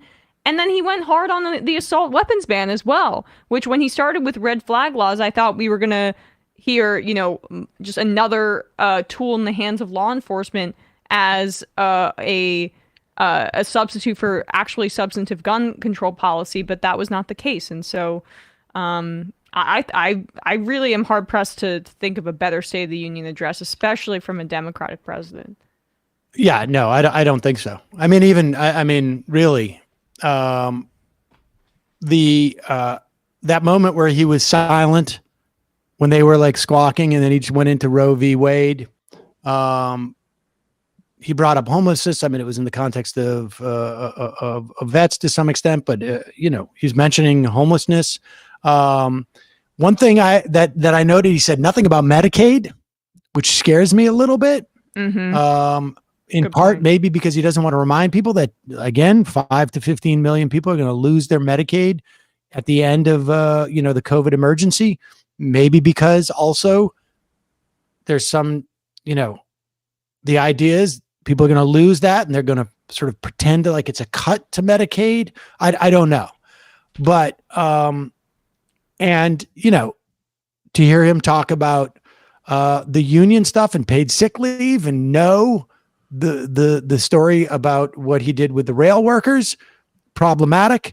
But again, if we are assessing this, look, there's no State of the Union address that I'm ever going to watch that I believe until from the first State of the Union address I've ever seen until the day that I die, that I'm going to walk away from going like, whoa, this changes politics, right? In a material way. That's just not going to happen. That's not what that is for. What that is for is essentially to create some political narrative or further some narrative. And what he did is he undercut the narrative that the Republicans have been talking about. And frankly, what we talk about, which is the guy can't get through a speech. And he was as animated. Yeah, he slurs a little bit. Yeah, he forgot that, Schumer was the majority leader who stumbled over it, called Tyler Nichols. But, a 60-minute speech. The rest of the time, he was completely fluid, completely comfortable. And in terms of a performance, which is what this is, big part of politics is performance. But again, we asked the leaders of the Amazon strikes. I mean, it makes a difference when the president says, pass the PRO Act, because it makes workers feel like they're being listened to. And even if he's not doing everything he can as president to support that, it helps. Yeah. And it certainly helps more than the absence of that. You know, like you either think that there is absolutely no point in the State of the Union, you don't watch it, and so you have no critique of it, but we watched it. This is the critique. And I turn on Fox because I really wonder, what do they say at this point? It's fascinating. They may say, like, he said we need oil for 10 years, but that, again, is problematic for them because they're trying to terrify people about Joe Biden. Let's hear some volume here. That was not State of the Union in September of 2009.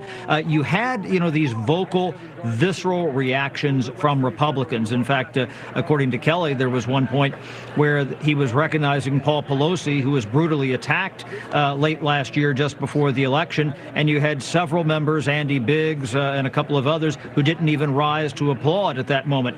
But that said, the president did not talk about these MAGA Republicans as much as he used to.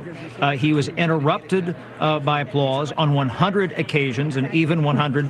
And the thing that people will probably talk about the most tomorrow is on the Republican side, is how little he addressed the border. There was one moment where he was talking about fentanyl, and one Republican who was unidentified said, fix it, and said it's your fault. Okay, that was something, a reference to the border there. And of course, in the past week, we've had this Sputnik moment with this Chinese, spy craft floating overhead. And very little about that at all. He said, if you violate our sovereignty, we will protect the United States. I had even but that's forgotten basically it about the China. thing. And I think that lawmakers from both sides of the aisle, just not Republicans, were looking for something more definitive on China. That was a seminal moment this week. I mean, consider how much the president talked about the Junk Fee Protection Act. I mean, that's a bread and butter issue. Very important when you start talking about baggage fees and things like that. That hits people's wallets. That's going to resonate. But in the past, week to 10 days, people have been chattering all over the place about this balloon, and that is critical. And there was very little about that today. People's wallets versus the balloon. Of a hard line on China, but not a lot of time. There was substance, but not a lot of time. Chad, I want to ask you also, there was this moment where he talked about the infrastructure bill because that was a good bipartisan achievement for him. It's something this administration should tout and highlight. And he said, I want to thank the Republicans who voted for it. And he said also, it's interesting who they have covering this. Okay, and for the Republicans who didn't vote for it, but are still asking me for things for your districts, we're going to get that done too, because I'm the president of all people. That was an interesting moment. Yeah, and this is where, at the beginning of the speech, he saluted Kevin McCarthy. Who are these people? Is this Fox? McConnell for being the longest leader in Senate. Go to CNN. They didn't even put any of they put had like Jason a C team on. Chaffetz on earlier. Like, how many years is he removed from being in office?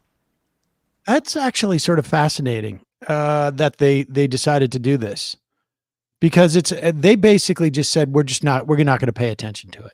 Well, don't they get the speech in advance, basically, right, as well? Well, they must have made this decision a couple of days prior. Like, I think Hannity and, this is like when, I imagine if we turn to MSNBC, they probably have Rachel Maddow, anchoring the desk. Let me go to peacock.com and check it out.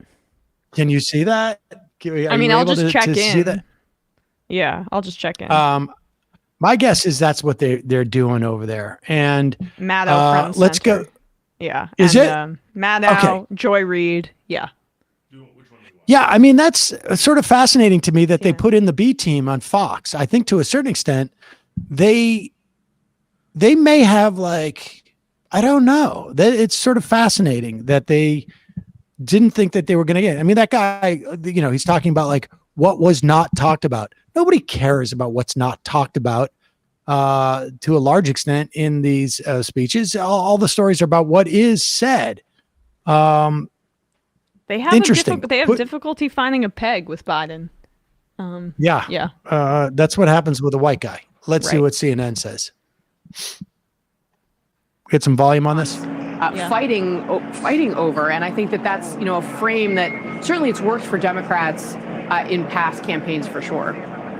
You can see the president, he's really enjoying himself meeting with folks on the floor of the House of Representatives. And, one final point, I just want to make a quick point, Caitlin. I want to know if you agree, if there was ever any doubt that President Biden was going to seek re-election, I think that went away right now. It was clear that was a very Actually, turn the volume down. This is the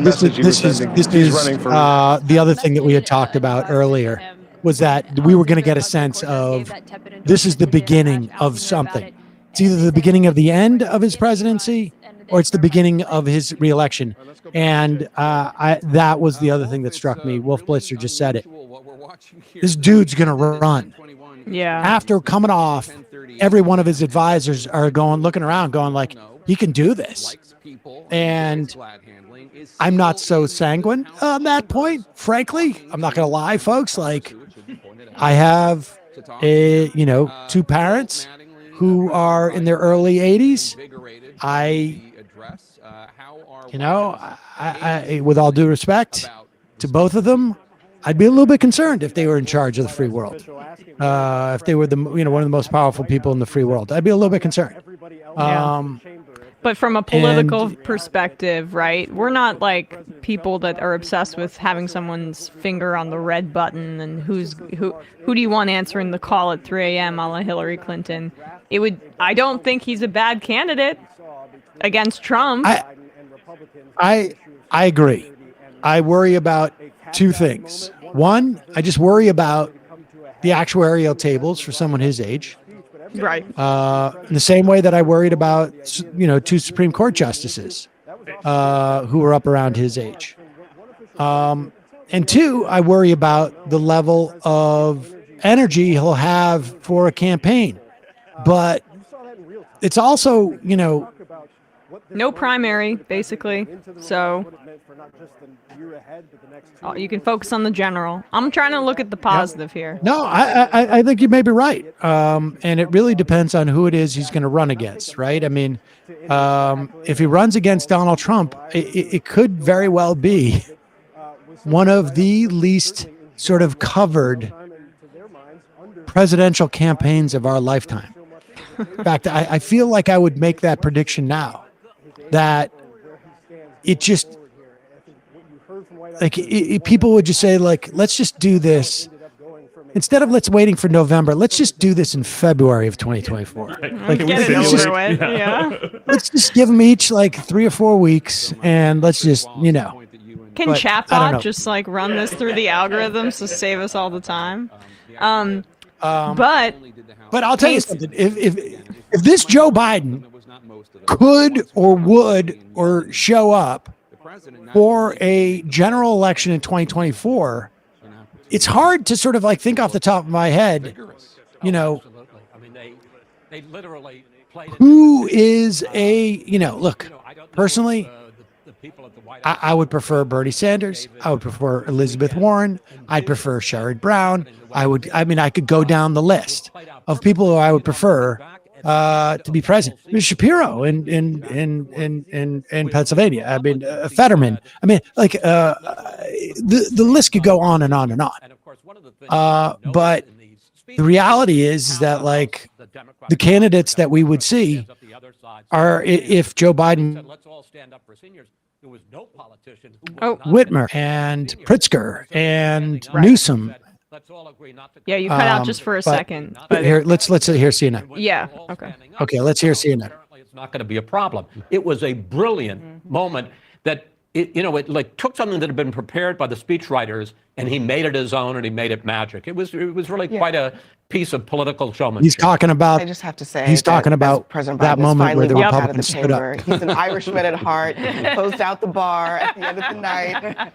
The last person to leave the room. But Chris is so right about that. I mean, I don't know. Look, talking to White House officials today, nobody was saying, oh, they were going to bait Republicans. But as you listen to them tick through what they wanted to hit in this speech, they were going right to the heart at all of the big agenda items that are there on the list of attacks from Republicans. And that was intentional. They wanted to put a Biden agenda on the table that actually, if you're an American person at home and you're not listening to all the back and forth, and for the first time, you're hearing anything about some of these things, you're She's not hearing it from strong. President Biden, giving a plan on dealing with opioids, giving a plan or saying to Republicans, let's talk about immigration, but if you don't want to talk about immigration, let's at least pay for border security. Those things will sound eminently reasonable to you. Yeah. You hear what Biden is saying, you can't even hear the heckling at home. And I think that was definitely by design. They wanted to get some points on the board on those fronts so that Republicans couldn't say that Biden was not going to engage with them on these issues. And if the American people are listening for the very first time, they're hearing it from Biden first. And Jamie Gangel, Congressman Jamie Raskin, Democrat of Maryland, said that Marjorie Taylor Greene seemed to not be able to tell the difference between attending a State of the Union address and attending the Rocky Horror Picture Show, which is obviously a film. Because she yelled. Jamie Raskin wins the line of the night. Let's also remember. Yes, there's for gonna be everybody one over other the age of difference with Marjorie of Taylor 50. Greene right. and others. Joe Wilson, who yelled out Come liar, on. he was censured for doing that. That's not going to happen this time around. And just to underscore what Abby said, if you go back, as we were listening to the speech, we were also saying it, but there were a lot of things he said that, it's not controversial. Buy American. Jobs are coming back. Pride is coming back. Let's see if we can go to the There was a lot of WFP optimism response. in this speech Okay. that came I just want to bring across, this one and thing he up was to add sad. to what you were saying earlier, Sam, about Biden running again. Perhaps that sheds new light on those Kamala Harris pieces in the Times and the Post from recently, talking about how there's dozens of Democrats who want her, who think she might not be up to the job. There could be, now that kind of makes it a little clearer what we were saying off air about what does this mean. Could essentially be, all right, let's pressure him to make a change for 2024. And I think that would be smart. Someone with a little bit more pizzazz to back him up, and if he's going to be running at age 80. Oh, I don't see how he can change his running mate unless she was to step down. I don't see how he could do that. But that's what that point is, million right? years. That's the pressure. No, in a million years, he couldn't do that. And there was no point in doing that. I mean, honestly, the vice president's not going to make a difference. She's not going to make a difference one way or the other. All right, let's listen to Ramirez. You don't create that kind of. Listen. Yeah. Child He care, needs his own to party to be groceries. behind it. And our wages, I assume you agree. they haven't He kept did up. what All Turn off while the CNN. price gouging corporations have made record profits at our expense. We see mass shootings. We see young people facing a mental health crisis. We've seen our rights under attack, taken away by an out-of-control Supreme Court.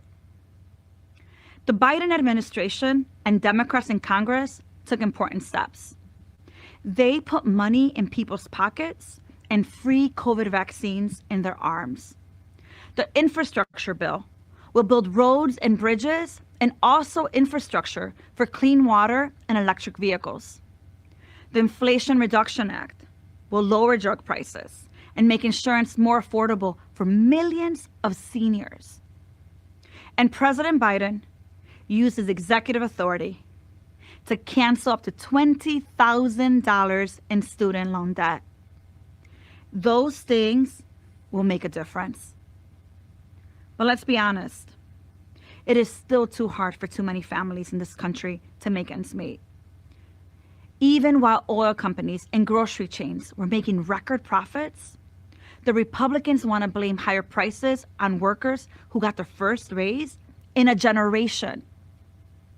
When Democrats controlled the House, we passed President Biden's full Build Back Better plan. And that included funding to make childcare and elder care and community colleges more affordable. House Democrats voted to extend the child tax credit, putting $300 a month in the pockets of working parents.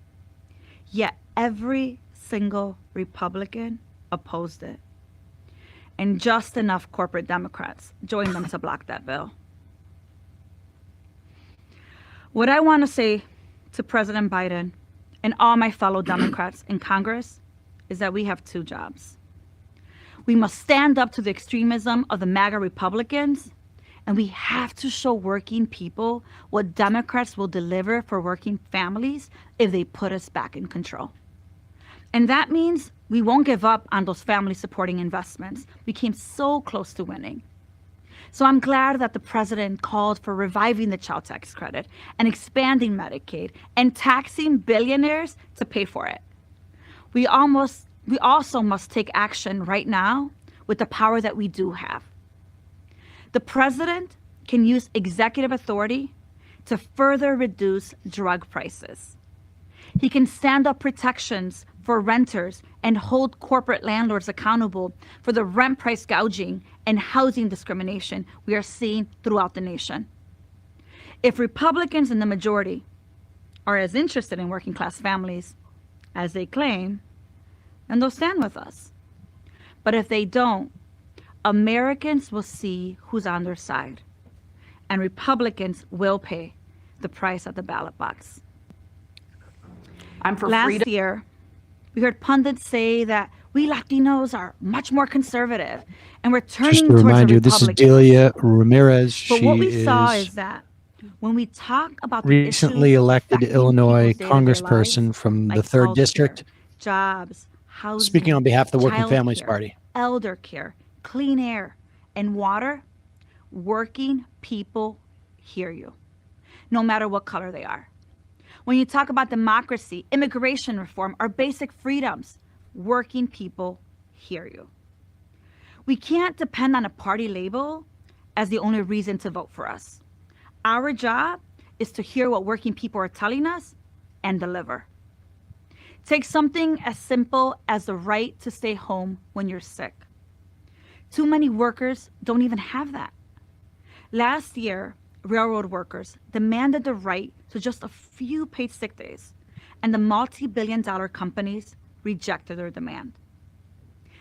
It's an outrage. Everyone gets sick, and everyone deserves sick days. A $7.25 an hour minimum wage was an insult before prices surged. It is past time for a $15 minimum wage and one fair wage, at least, as we work towards a living wage. Workers at companies like Starbucks and Amazon, they've been organizing unions to demand fair treatment and fair pay. The wealthy executives refuse to negotiate with them and have even fired workers for speaking up on the job. That is wrong. Every worker deserves a voice and needs protection from retribution when they speak up. Tonight, we are mourning the murder of Tyre Nichols. We thank the Congressional Black Caucus and President Biden for bringing Tyre Nichols' family to Washington. For generations, our country's laws, practices, and resources have enabled police violence in our communities. It is a pattern, not an exception. In 2020, we all watched as Minneapolis police officer murdered George Floyd. Millions took to the streets in grief to demand an end to police brutality, which disproportionately kills and injures Black people, especially Black men. Congress has failed to pass even the most modest accountability measures to change how police show up in our communities. Tyre's murder is an unspeakable reminder that the demand for justice remains unanswered. We must upend this deadly status quo. We must end qualified immunity. We must invest in ending poverty, uplifting schools, jobs, housing, healthcare, and strong communities. That's what truly keeps us safe. The Republicans have controlled the House for just a month. Sam, apparently there's some And all audio I've seen from issues them with is a determination to destroy with, the economic security the of families response like mine. by Take what's her name, away Huckabee the precious Sanders. freedom that we still have. Oh, really? If we And want to go target to some of that, our yeah. bravest champions. Well, like let's just get the Representative recording from it. It'll be up on YouTube shortly. Republicans, Okay. including And we'll play that in a Representative Juan second. Piscomani, I want to hear are I want to keep manufacturing a hearing crisis by threatening to make the government the Working default Families Party. on its bills. Okay. Why do you ask? We'll go to Well, that they can afterwards, force folks. cuts to Social Promise Security you, we will mock the and shit out of Medicare. that. They are willing to risk economic catastrophe for an extreme agenda that no one voted for. As the president said, Democrats won't let Social Security and Medicare get cut. We also must protect Medicaid, SNAP, and all the other essential programs. They are literally the reason working class seniors like my parents don't spend their later years in poverty. And we need all congressional Democrats to hold firm against any cuts. We don't need any bipartisan commissions to recommend grand bargains that will make working people poorer. What we should be doing is expanding Social Security and Medicare, not cut them.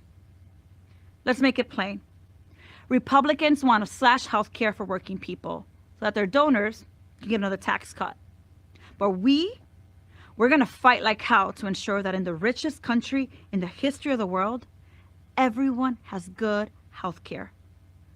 Republicans and their fossil fuel industry backers are furious that Americans are taking climate change seriously. But we will keep fighting for clean air, for clean water, lower utility bills, good jobs, and a livable planet. Republicans want to divide people.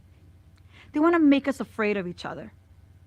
Trump did everything in his power to spread deadly hate and lies to the American people and to the world. And Sarah Huckabee Sanders, she helped. Trump and Republicans, they're terrified of us.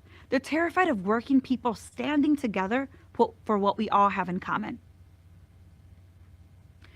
And 12 million of our neighbors still lack legal status and face deportation, when all they want to do is to contribute to their families and to their communities. My husband, Boris, is a dreamer who has lived in the U.S. since the age of 14. He's lived here longer than he lived in Guatemala growing up. And like many others, he has been waiting years, what feels like decades, to finally have a pathway to citizenship. But both Democrats and Republicans have failed them. This is personal for me. I know what it's like to live with that uncertainty and fear. And it is why we must do everything in our power to finally pass comprehensive immigration reform. In the meantime, we need the president to extend protections from deportation for all 12 million undocumented community members, and we must provide them access to work permits. Republicans like Sarah Huckabee Sanders want to politicize a humanitarian crisis at the southern border, making Americans fear people who are coming here to escape violence and poverty like my parents did almost 40 years ago. Trump's policies did not stop people from coming here in search of asylum. What they did was make it more deadly. President Biden inherited a broken immigration system. And Republicans in Congress would rather scare voters than work towards a solution. But we must not look away. The president's recent announcement of expanded legal pathways was a positive step. But it can't be at the expense of treating some members of the immigrant community as collateral. We need to end Title 42. We believe the president and the country can do better. America is rooted in the vision that this is a place where people can build a better life. We have to change our laws, and we have to dedicate our resources to live up to that vision for people that have been here for generations and for people who want to join us, including refugees and asylum seekers. Republicans want to criminalize abortion. Voters stood up for our reproductive freedoms at the polls, and we will show America that we will fight tooth and nail to ensure that families can decide for ourselves when and how to grow without Republican politicians deciding for us. Criminalizing abortion is one more way Republicans are abusing the legal system to attack our basic freedoms, our bodily autonomy, and our democracy. At the same time, Republicans and their backers in the gun lobby show little concern for the national crisis of mass shootings. We need an across-the-board tightening of gun regulations for the sake of everyone's safety. And that starts with a ban on assault weapons. Republicans want to overturn any election they don't win. But we believe the people should decide, not the corporations, not the super PACs, and not the Republican conspiracy theorists. The contrasts, they're clear, and the stakes are high. We can stop the right-wing attack on our rights and our democracy. We can win a government that has working people's backs. And I'm not alone in this fight. The people in my neighborhood in Humboldt Park, in Albany Park, in Belmont Cragen, in West Chicago, and across Illinois' 3rd Congressional District, and working people around the country are ready to stand up for our families, for our communities, and for the best version of America. In Congress, I have the honor to work with outstanding colleagues who stand with me, including other new working family champions like Becca Balint from Vermont, Greg Assad and Jasmine Crockett from Texas, Summer Lee from Pennsylvania, and Maxwell Frost from Florida. And we know that we can retake control of the House of Representatives in 2024. What we can't do is do it alone. It takes a movement. It takes working people locking arms to speak up for what we all need. Working families are the majority of this country. Tonight, I urge you to join the Working Families Party. Just text ACT to 30403. That way, we can build a working families majority in our government that will fight for all of us. Now, let's get to work. That's All right. It was pretty good. Yeah. I mean, nothing earth-shattering that you would expect, but super confident. And I have a feeling that she's going to be a politician we're going to hear a lot of in the coming years, months. Do we have the Sarah Sanders Huckabee? Yeah, Sarah Huckabee Sanders. Fiasco? Let's do that. Yes. Ultimate Nepo baby. I'm seeing on Twitter that it's been unhinged, so here we go. You. God bless you, and God bless America. All right, we can go back a little bit, Sam, if you want. Maybe start at the beginning. Oh, she just ended. That was good. Yeah, let's start at the beginning and go through at 1.5 times speed.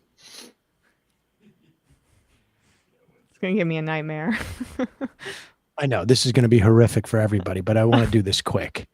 We can't spend too much time with her. All right, 1.5, baby.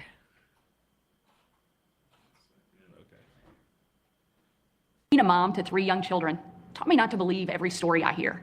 So forgive me for not believing much of anything I heard tonight from Our President kids are Biden. liars, in other From words. out-of-control inflation and violent crime to the dangerous border crisis and threat from China. Biden and the Democrats have failed you. They know it, and you know it. And it's time for a change. Tonight, let us reaffirm our commitment to a timeless American idea that government exists not to rule the people, but to serve the people. Democrats want to rule us with more government control, but that's not who we are. America is the greatest country the world has ever known because we're the freest country the world has ever known, with a people who are strong and resilient. 5 months ago, I was diagnosed with thyroid cancer. It was a hard time for our family, particularly our kids, Scarlett, Huck, and George. But we kept our faith and persevered. Thanks to Huckabee exceptional doctors Sanders? here in Arkansas, a successful surgery, All right. and the grace of God, I am cancer-free. Through it all, I couldn't help but think about my mom. She was 20 years old and in her first year of marriage when she was diagnosed with spinal cancer. The doctors told her she might not live, and if she did live, they said she'd never walk again. And if she did walk, she'd definitely never have children. The daughter she was told she'd never have was just sworn in as the new governor of Arkansas and is speaking to you tonight. Adversity and fear of the unknown can paralyze us, but faith propels us to charge boldly ahead. We can't stand still in the face of great challenges. There you go, folks. You Leave and it I up were to put on God. this earth for such a time as this, to charge boldly ahead. I'll be the first to admit, President Biden and I don't have a lot in common. I'm for freedom, he's for government control. At 40, I'm the youngest governor in the country. He's And at old. 80, he's the oldest president in American history. I'm the first woman to lead my state, and he's the first man to surrender his presidency to a woke mob that can't even tell you what a woman is. In the radical left's America, Washington taxes you and lights your hard-earned money on fire.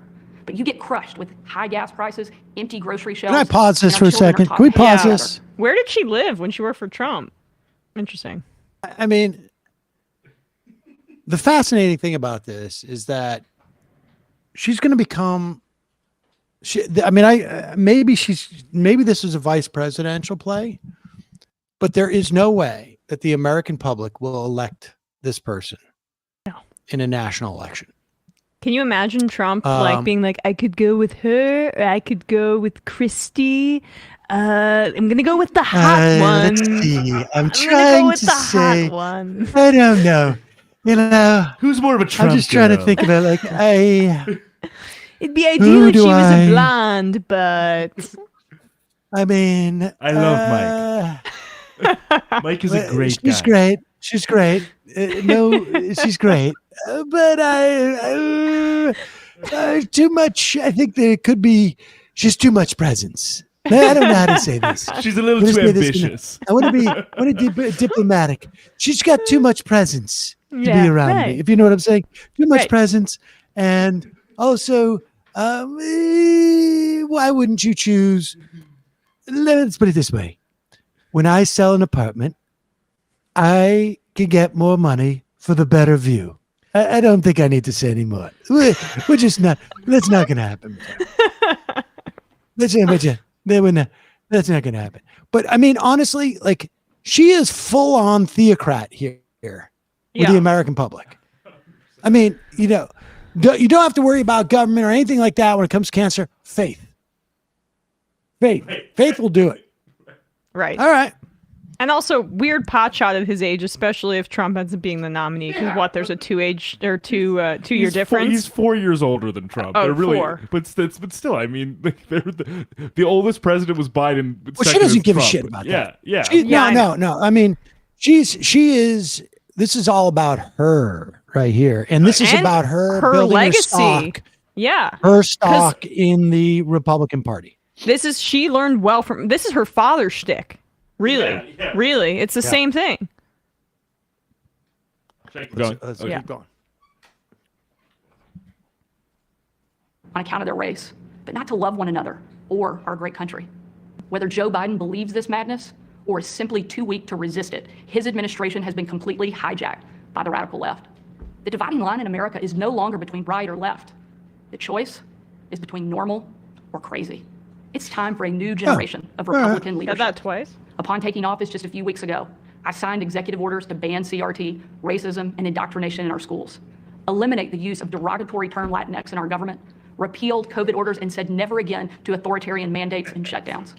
Americans want common sense from their leaders. But in Washington, the Biden administration is doubling down on crazy. President Biden inherited the fastest economic recovery on record, the most secure border in history, cheap, abundant, homegrown energy, fast rising wages, a rebuilt military, and a world that was stable and at peace.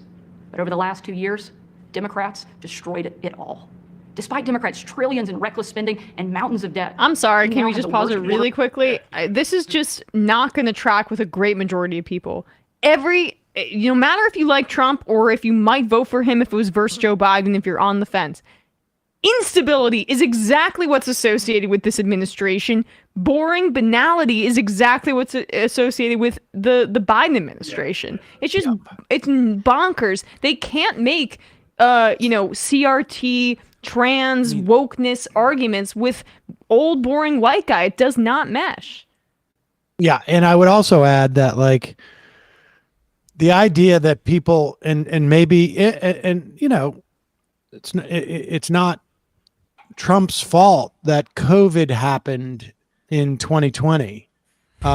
He didn't respond to it as if it was a real thing for a significant period of time.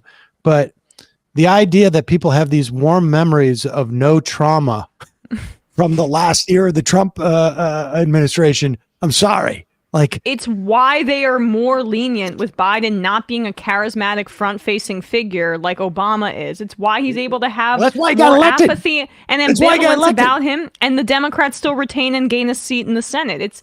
That is the environment created by her and her former boss is exactly what led to Biden. And what is what is repealing Latinx as a term used in like federal government more? I mean, or state government more than just simply like what about that isn't identity politics? So-called identity politics. Like, what material benefit does that provide? It's a memo. Anybody?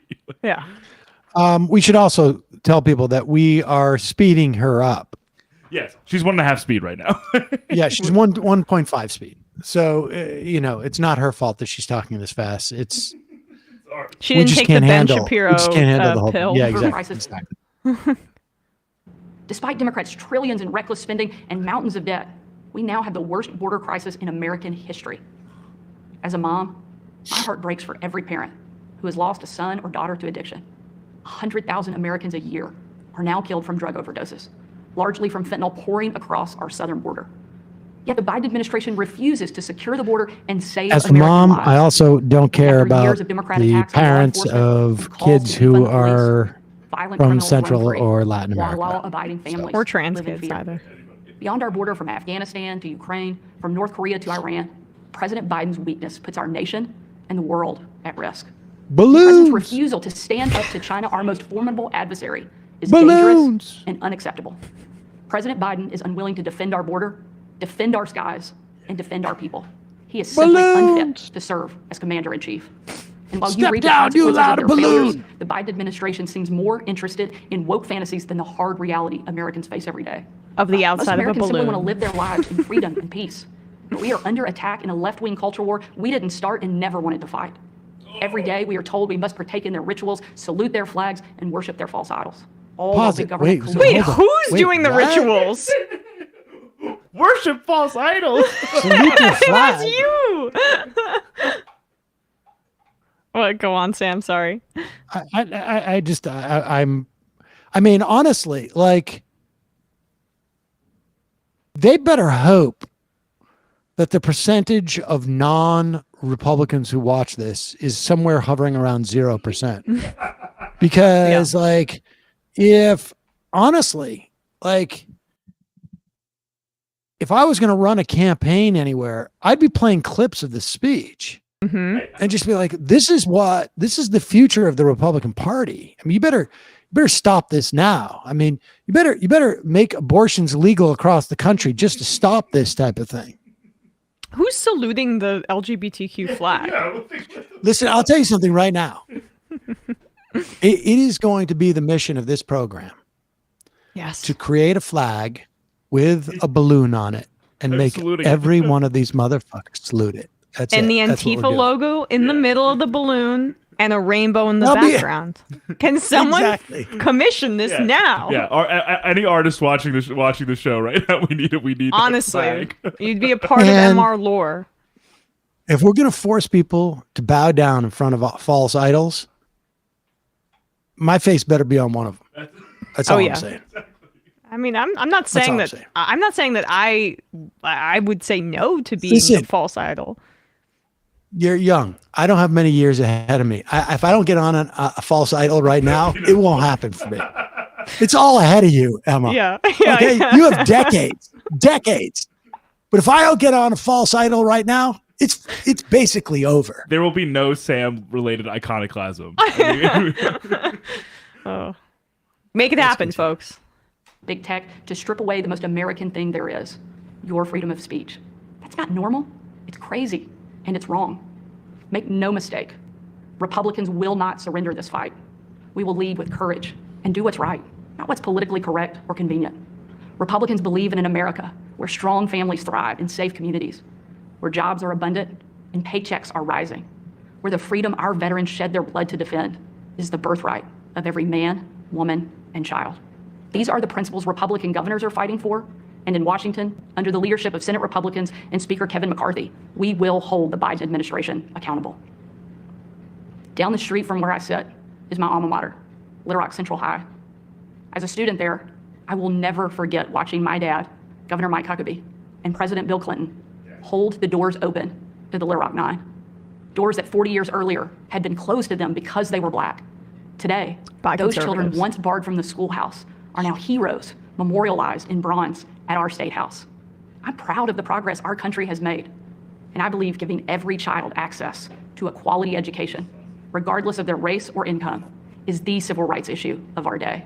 We just Tomorrow, need to I make will sure unveil an that education they don't package have that the will be most opportunity to far-reaching, learn bold, about the conservative past education reform in when the they were country. barred from My plan these empowers schools. parents with real choices, improves literacy and career readiness, and helps put a good teacher in every classroom by increasing their starting salary from one of the lowest to one of the highest in the nation. Here in Arkansas and across America, Republicans are working to end the policy of trapping kids in failing schools and sentencing them to a lifetime of poverty. We will educate, not indoctrinate our kids, and put students on a path to success. It's time for a new generation to lead. This is our moment. This is our opportunity. A new generation born in the waning decades of the last So century, inspiring. shaped by economic booms and stock market busts, forged by the triumph of the Cold War and the tragedy of 9/11. A generation brimming with passion and new ideas to solve age-old problems. A generation moored to our deepest values and oldest traditions, yet unafraid to challenge the present order and find a better way forward. If we seize this moment together, America can once again be the land of the free and the home of the brave. During my 2.5 years at the White House, I traveled on every foreign trip with the president. A trip I will never forget was on December 25th, 2018. My husband Brian and I had just cleaned up wrapping paper that was shoved into every corner of our house, thanks to our 3 kids. When I had to walk out on my own family's Christmas, unable to tell them where I was going that night, because the place I'd be traveling was so dangerous, they didn't want anybody to know that the president was going to be on the ground, even for a few hours. We boarded Air Force One in complete and total darkness. There were no lights on the plane, no lights on the runway. Our phones and computers shut down and turned in. We were going completely off the grid. Nearly 12 hours later, in the pitch black of night, we landed in the war-torn part of Western Iraq. It was again a similar scene. No lights on the plane, no lights on the runway. The only thing you could see was coming from about a mile away in a dining hall where hundreds of troops who were in the fight against ISIS had gathered expecting to celebrate Christmas with senior military leadership from around the region. They had absolutely bring it down no a little, idea Sam. that the president and first lady were about to walk into that room. And when they did, it was a sight and a scene and a sound I hope I never forget. The room erupted. Men and women from every race, religion, and region, every political party, every demographic. All right, I'm you sorry. can We're at imagine. half speed, Except for but Muslim. are we are we tracking how long this anecdote is? It's the entirety of the back third of this. There are 3 minutes left in this clip, and I think she's probably been talking about this for 2 minutes. 2 minutes. They've got nothing. They've got nothing in response to this. I swear to God. All right, keep going. Hey, we're in a room full of people, all different colors and types and religions. Yeah, did you hear it except was for dark Muslim, of course. on the That would've been- runway everyone- and when we landed? No lights either way. Everyone's crying and laughing. This is it. Started chanting I in can't. perfect unison, over and over and over again. USA, USA, USA. USA. It was an absolutely USA. perfect picture of what makes our country great. One of the young soldiers yelled from the back, "Mr. President, I re-enlisted in the military because of you." And the president said, "And son, I'm here because of you." He did not call him Shortly a son. after, You're that a young soldier sucker. came up to me. You're a sucker. He said, "Sarah, You're a you sucker. have a tough job. I'm here for What I politics. do is nothing. You're a sucker. You take bombs I'm gonna and leave. Yeah. Tomorrow. A tough job. You're a sucker. You want In a to moment I know enroll in I'm Trump smarter than you. University? The soldier reached up and he pulled the Brave Rifles patch. He wore You know on what his you shoulder. signed up for. He placed it into my hand, a sign of ultimate respect. And he said, "Sarah, we are in this together." Overwhelmed with emotion and speechless, I just hugged him with tears in my eyes and a grateful heart for our heroes who keep us free. That young man and everyone who has served before him, all of those who serve alongside him, and the thousands we know who will be called upon to serve after him, deserve And to that's know why they we're have a going to country and a cut the community back VA's home budget. doing our part in the fight for freedom. And also, if you just get to- captured, America it's is great on because you. we are free. But today, our freedom is under attack. The deficit, The America we love unfortunately, is in so we've danger. got to cut the budget. President Biden and the Democrats have failed. Seems you, a little woke, and it's time for a doesn't change. it? A Little new woke. generation of Republican leaders are stepping up, not to be caretakers of the status quo, but to be change makers for the American people. We know not what the future holds, but we know who holds the future in We're his the hand. new young guns, And with right? God is our witness, we will show the world God is that our America witness, baby. is still the place where freedom reigns and liberty will never die. Thank you. God bless you, and God bless America. That was so much damn fluff. Unreal. I mean, to be honest, like I am impressed. I mean, I've told this story many times about Michelle Bachmann doing she did a Tea Party response. So there was the Obama's State of the Union. Then there was a Republican response. I can't remember who it was. Maybe it was Bobby Jindal, who destroyed his entire political career with that one speech. I mean, this is the amazing thing about that response. I think it was Jindal, but I can't remember if it was that particular year. And then Michelle Bachmann did a Tea Party response, and I've talked about this many times. It's what I call the Tea Party, the Bachmann principle. She was doing it to a closed circuit of cameras for the Tea Party. They had rented out small auditoriums around the country, and there was a closed circuit thing. But CNN was trying to sort of like ingratiate themselves with the Tea Party, and so they came in and did it with her. But the Tea Party camera was there, and the CNN camera was here, and she addressed the Tea Party camera, and it brought up this idea that you cannot talk to the Tea Party and look directly at them as if you're giving this heartfelt speech and not seem insane to the normal people who are looking at you there. And the thing I got to say about that Huckabee speech was they've melded. The reason why there is no Tea Party in the Republican Party anymore, because the Republican Party is the Tea Party. Like her coming out and saying, like, this stuff, like being super God squad and this and that, they no longer have a strategy, to the extent that they think about these things, of trying to reach the majority of Americans. Their strategy is strictly, we're talking to our base and we're taking them deeper and deeper. And I mean, this is an important dynamic to understand, because people like Mitch McConnell are desperately trying to avoid it, to grab buy her bra straps or her backpack straps out of the pit and like bringing her back up into the sanity, and it's not working, right? And this is the monster they've created. This is the monster they've created, and to a certain extent, they have. There is, and to be honest, like, look, there is a structural advantage they have in terms of the Senate, right? I mean, the Senate is far more conducive to a minoritarian rule.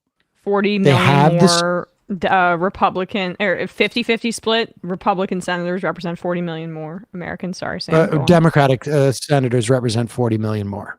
Oh, sorry. Yes. Jeez. Just because the Democratic votes are in the bigger states, and each state gets to, I mean, this is pretty remedial stuff. There's also, gerrymandering to some extent that plays a big part of this, and then the Supreme Court. And I think they also must be aware that, like, you look at the numbers, and it's hard to imagine that the youth split as it exists now will remain that split as they go older. I mean, nothing is static, but it's so dramatic the way that Republicans lose the young people's votes. that as more of that generation starts to vote, maybe some of them will vote Republican. But if the trend holds up even slightly, they're in big trouble. But they're just placing a bet. And that bet is we can generate more fervor amongst our lunatic base and they'll come out more. And it may or may not work. Biden, what I thought was impressive about Biden's speech tonight was he managed to provide some measure of red meat, if you will, to the Democratic base, but also seemed good-natured in sticking the shiv in. And I just, it was an impressive speech. I'm not a big fan of Biden's, broadly speaking. People know that I've been critical of different things about this administration. There's stuff that they have done that is good. There's stuff that they have done that is bad. From a labor and an antitrust perspective, particularly the antitrust, they've been really good. Labor has been, at least rhetorically, better than I've seen any other president. In practice, better, but not as good as it could be.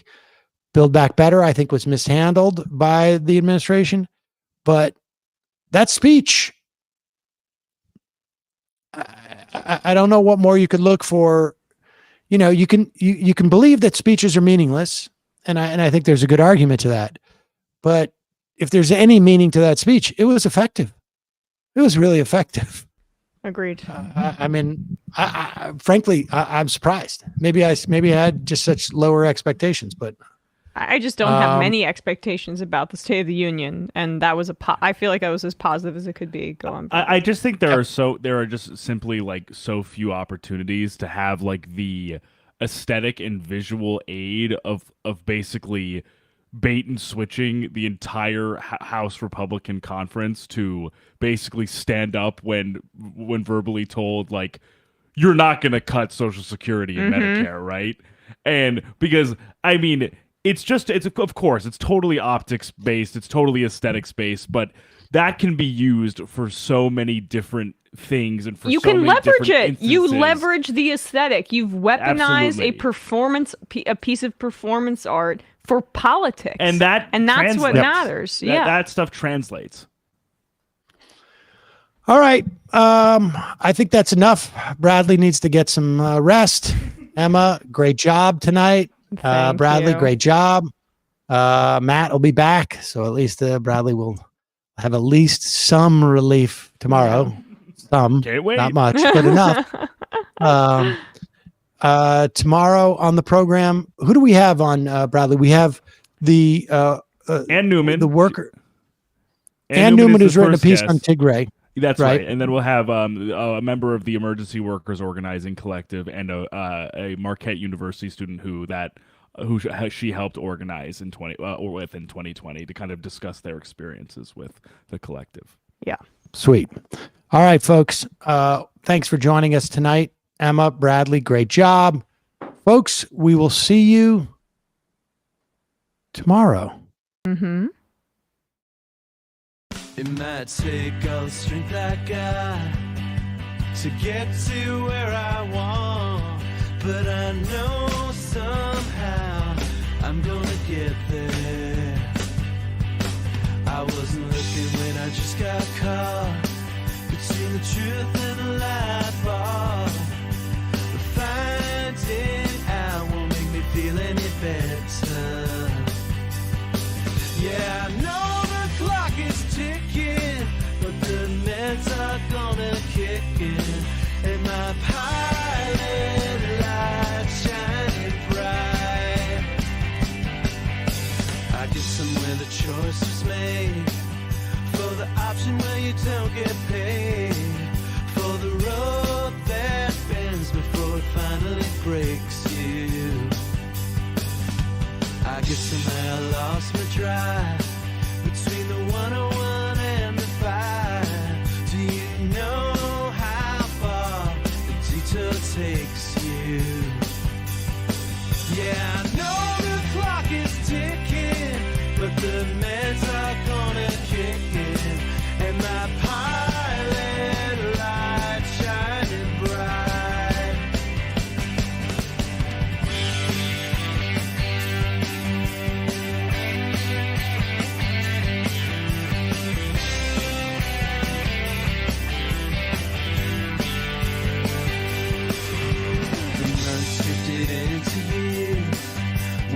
shifted